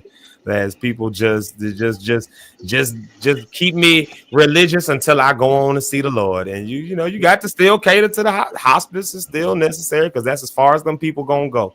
But for the people who are willing to mature maybe a little bit further, I think that for them, that just don't really necessarily work no more, because they're saying I can find value in so many. And again, nowadays, you know, 20 years ago, if you were going to listen to any other preacher, you was listening to TBN or the Word Network or something like that. So you might have had time to listen to 2 or 3 others plus your pastor. Now I can go on Facebook and I'm going to hit 17 pastors in my algorithm that I didn't even ask for. Yes. So by the time I've sat down for 30 minutes on Facebook, I've heard 14 sermons. And and now I can kind of go back and forth between all these different sermons, see all the differences in what they're saying, things that are similar. And I can say, you know what? I got my fix. I done heard all week long, between the whole week, I done heard 97 sermons. So coming in on Sunday and just listening to another one is like, my niggas. Also, I had to work 6 days this week. I had to do a side hustle. I had to DoorDash. I had to Lyft or Uber drive. So I'm tired, and my attention span just ain't quite there. And my kids are living their best life right now. They got so heavy schedules. So I got off work and I had to be at a baseball game today and a football game tomorrow. And then I had to be at this thing. And now both parents are working because inflation is up and all that. So now you got 2-parent households. So, you know, we both tired. And now, you know what? I need a day off. I just ain't coming. And then that day off turns into another day off, and you know what? Soon enough, it becomes, I enjoy my Sabbath on Sunday more than I enjoy coming to the church. And when I do go to the church, I got to work harder than I did than when I did the week. And then I got to be here all night. Like, people are saying, nah. But there's still those who are saying, no, that's my vibe. And guess what? There's room for them too. I'm not saying there's not room for them. I'm just saying that then when we look at it on a large trend, on a large scale, people's local churches ain't the only places that's experiencing that. That's a worldwide, global, especially in the U.S., a scale and a trend that's happening. And so, like I called out years ago when my first time doing a mission trip in Europe, and I found out that there was like a 10% Christianity rate over there in places that were once upon a time considered in the 90 and 100 percentile Christian. I said, oh, America's doing the same thing. And then new studies come out and it's like, oh, America is doing the same thing. Like, you know. So, you know, so what happens when all those people die off 10 years from now? If you got an average congregation of 65 years old. So what you say, Rich? I would raise up another generation, man. Yeah, but will that new generation raise up and look like what we're used to seeing? And that's the question at hand for me. Like, is it going to look like, and does it need to look like what we're used to? Because what's the goals of the church? Is the goals of the church to sit up and have services? Or is the goals of the church to build spiritual communities of people, empower them in their lives, empower them, like you would say, Doc, in faith and other stuff like that? And does that necessarily have to happen by doing a 11:30 service on a Sunday where we had our praise and worship time, and then we take up our offering, we do the announcements, and we do that? Or is that iteration just coming to an age? Jesus said, lo, I'm with you even to the end of the age. Could it be that that's just an age that now something new is coming? Because once upon a time, the way we did church didn't exist. The way we do church today didn't exist once upon a time. And so could it be that we're just watching in real time the end of an age? And so does that mean Christianity is dead? Does that mean God is dead? Absolutely not. No. But does it mean that God knows how to shift with the times? Yeah, of course, because God is in all of us. And so as we shift, God shifts. And he doesn't change. It's us who changes. And so as we change, maybe the things that we do then have to change. So the old guard will do what they do until they die. But when they die, something's gonna look different. I'm sorry, not die. Yeah. I can't say that. So praise Jehovah. Before we get blocked off again. Right, exactly. Let's see here, y'all. We got to get up out of here. We got to get right here. The majority of local assemblies are on life support. Like most churches that you really walk into, you see that. Mama Pastor Cynthia Cohen, I've seen numbers plummet all the way around in lay members, workers, and finance. And churches are having to deal with this. Churches are really having to deal with this.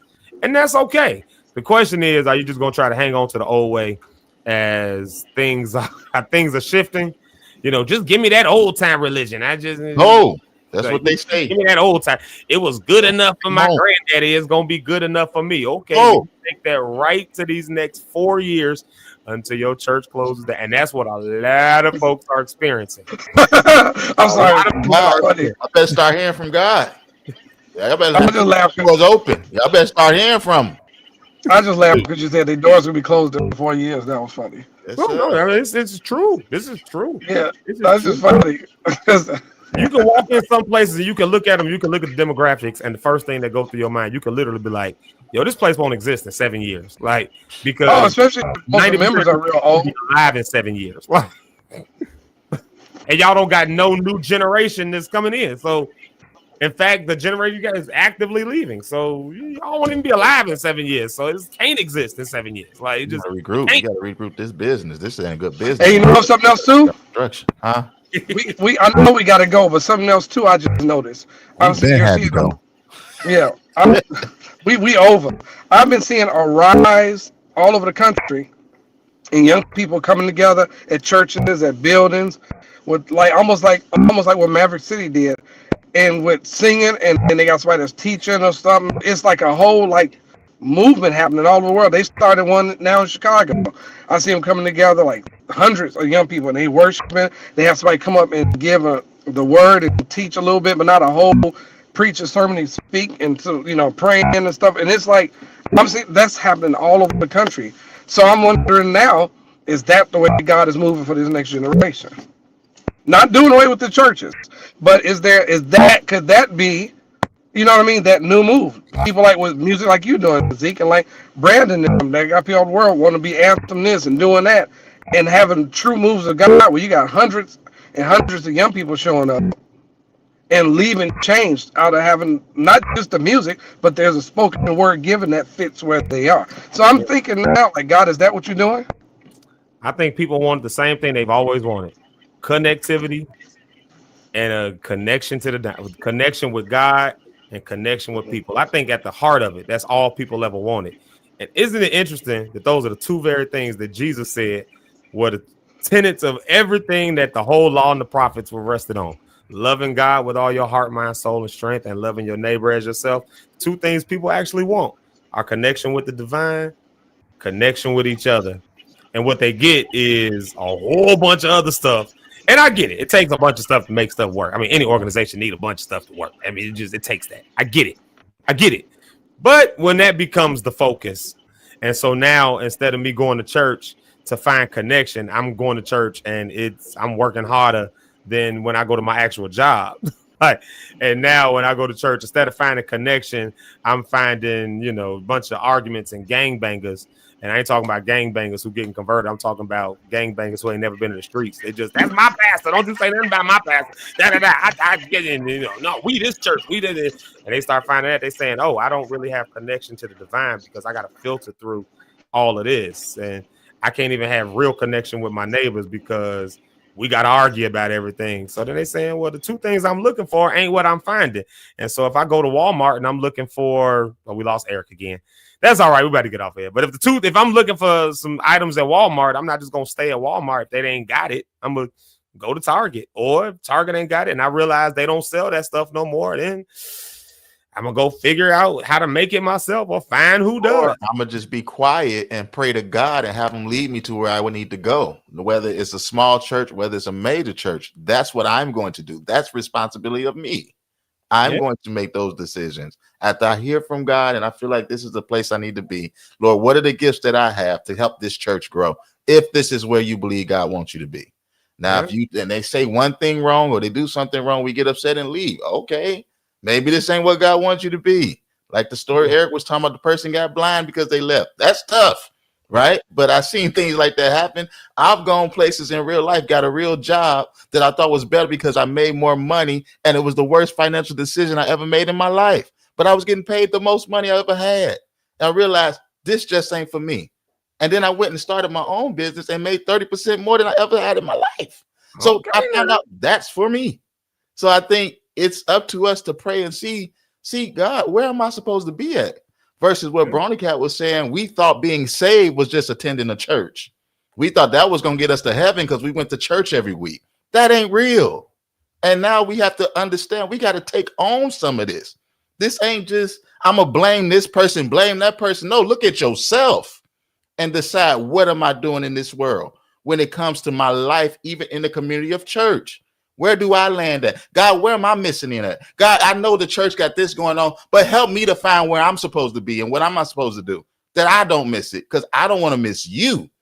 I don't want to miss where you want me to be at. I don't want to miss the position you want me to be in. I don't want to miss the title you want me to have. I don't want to miss you. So whether I don't go to church no more and I still got you, cool. But if that's something you want me to be and I'm evangelized going over and I ain't never got to go to church no more, cool, God, if that's what you're telling me. But I think it's time for us to really dive down. This is where I'm supposed to be. Have these type of conversations that we're having and then say, this is where I'm going to be. Let me help to make it better then. Because I've decided I want to be here. I can rock with that. Yeah, I can rock with that. I can rock with that. I can rock with that. I think at the end of the day, all I'm getting at is, here are the facts. Here's what's there. What you gonna do with them? That's all I got for people. This perspective. This is the facts. Numbers don't lie. What were you gonna do with it? That's all I got for people. What you gonna do with it? Just what you gonna do with it? What you gonna do with it? And you got to make a decision on some level. You got to make a decision. That decision has to be yours, and that's what maturity. Real maturity is making your own. Maturity is not waiting on somebody to make a decision for you. No, sir. This is what's here. These are the facts. I very seldom call my mother and ask her, "Can I go to the store?" Come on.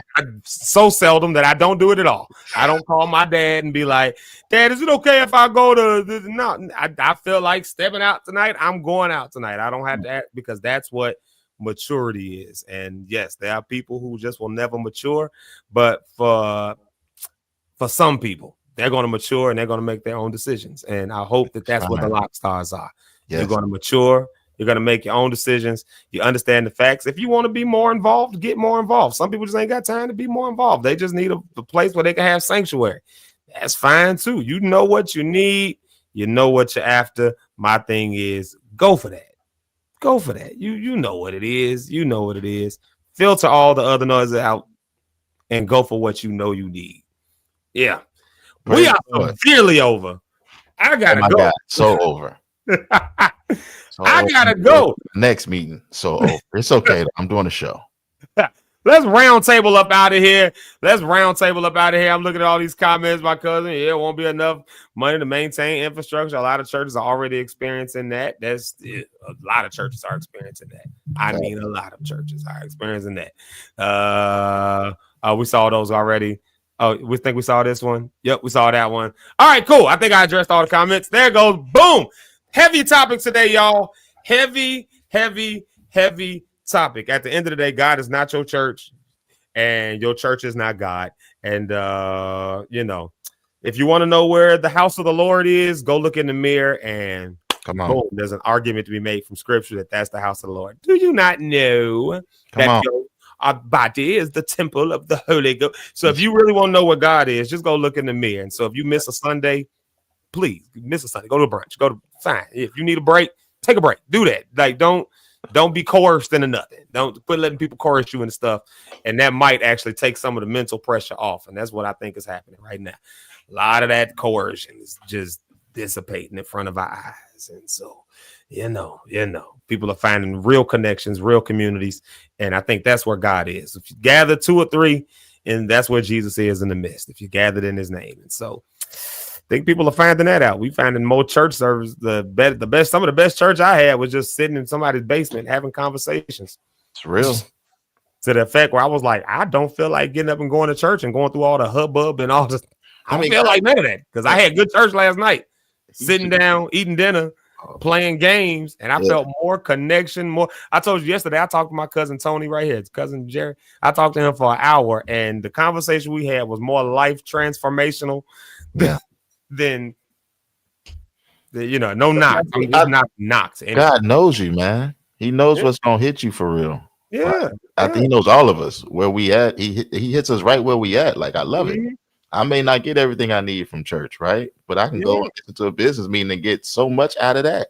I can go and do a managerial a seminar and get something out of that from teaching other people something, right? Because God is everywhere. He's bigger than church, right? He's bigger than our religion. He's bigger than our organizations, man. So it's just really learning him. And that's why I'm so passionate about that with members of church, anybody that's a believer. Get to know God, like not just the local church, for real. Not just your pastor. Get to know God. And he will let you know who to connect with when it comes to a pastor. He'll give you the pastor that's after his heart. He'll give you the church that you need to be a part of, the local community, the people. And he'll show you when to go to brunch. I'm telling you he will. Because there might be something at brunch that you need to hear. There was so many places I didn't really want to go. Why am I here? And I just say, well, God, I'm here for a reason. Show me something. Let's just leave something and give me something. And it'd be a conversation with a man off the street. Some conversation with a dude in Thornton's. Like, it's just conversation in different places where you can see them. So just know God is bigger than all that. I'm a round table out. Know that God is giving you a voice. He's giving you time, and he's giving you a word. Understand, learn your assignment that God has for you.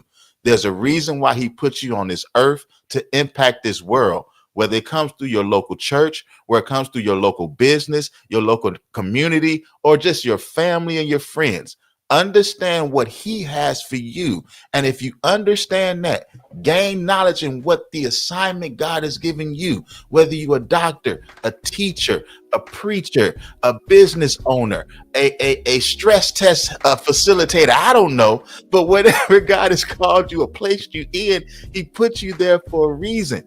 So understand, if it's not growing and things is not working, you might need to have another conversation with him. Lord, did I miss it somewhere? Lord, I need to be led to go where I can be impactful. I'm not feeling impactful. I'm feeling stressed here. I'm feeling depressed here. That's not the will of God. And if we understand that, carrying this cross and carrying this pain and struggle, that's not the will of God. It may happen for a moment. It may happen for a season, but it's not the will of God for you to stay there. It's not the will of God for you to stay and die in the church that you in, to die in the state that you in. He came, or unalive, my bad. He came so us to have life and have abundant life, right? So don't allow the world to keep dampening your light. You're supposed to be light to the darkness. So I expect darkness to be set upon the church all the time. That's what we see. But I'm getting kind of weary when the light is now speaking more about the church than the world is doing that. Because at the end of the day, the church is still Jesus's bride. And it's up to us. I don't care how much you put it. We saw what happened with Will Smith. You can't talk about somebody's bride too much and not get smacked in the mouth. Hey, listen, God, life is choice driven. You will live and die by the choices you choose to make. But I got a hint for you. Choose life. God, thank you for this time of everybody that came together. We pray that, Lord, we have something that was said to be impactful, to really spark conversation. At the end of the day, I love having this conversation with a community of people that's respected, that's loving, that's caring. Because at the end of the day, it seems like we all want the heart of you, God. We all want to, at the end of the day, please you. We're tired of just trying to please man and do what man wants us to do, and even do what sometimes we want to do. But God, I am urging us to really get an understanding and connection to your will. What is it that you want us to do on this earth? What is our purpose in our community, in our family, in our marriage, in our relationship? Help us to pursue that more than the negativity that we see all around us. Be our guide. Be our light. Thank you for wisdom right now. Thank you for protection. In Jesus' name we pray. Amen. Amen. All right, y'all. I gotta go. I got a job. I'll see you. The mamas of the show have spoken. The mamas of the show have spoken. Definitely a thought-provoking thing. Miss Ursula Ellis says, amen and amen. Mama JP says, thought-provoking. We lost Eric, and he didn't make it back. But if he tries to get back on, we won't be here. So we will see y'all. I love y'all. I appreciate all of y'all. Thank y'all so much for always locking in with us on Zeke Live in the morning. I definitely appreciate it. Y'all make it worth getting up every morning. Y'all make it work. Maybe tomorrow we'll hit a lighter thing. Maybe tomorrow we'll after I done just got y'all in your brains and thinking. That's exactly what I wanted to do today, because that's what I do. That's what I do. I try to make you think about stuff. I don't tell you what to think. I just give you what the information is. You can see what thou willest. Congratulations, Merv Hammond. I think that you will a Zeke rob Zeke? What are you? Let's see. I don't know what you're trying to say. You trying to? Oh, my mama came in. There you go. My mama said, "Great topic, Merv Hammond. You got about 30 seconds to make it happen." I'll see y'all. God bless y'all. I love y'all. Will a Zeke rob Merv? That's what he's trying to say. It looks like my mother-in-law trying to rob me. So, I love y'all. See you till tomorrow. If you don't remember nothing else, remember this: you're better, you're free, and everything. I do mean everything is going to be all right. All right, y'all. Y'all be easy. Peace.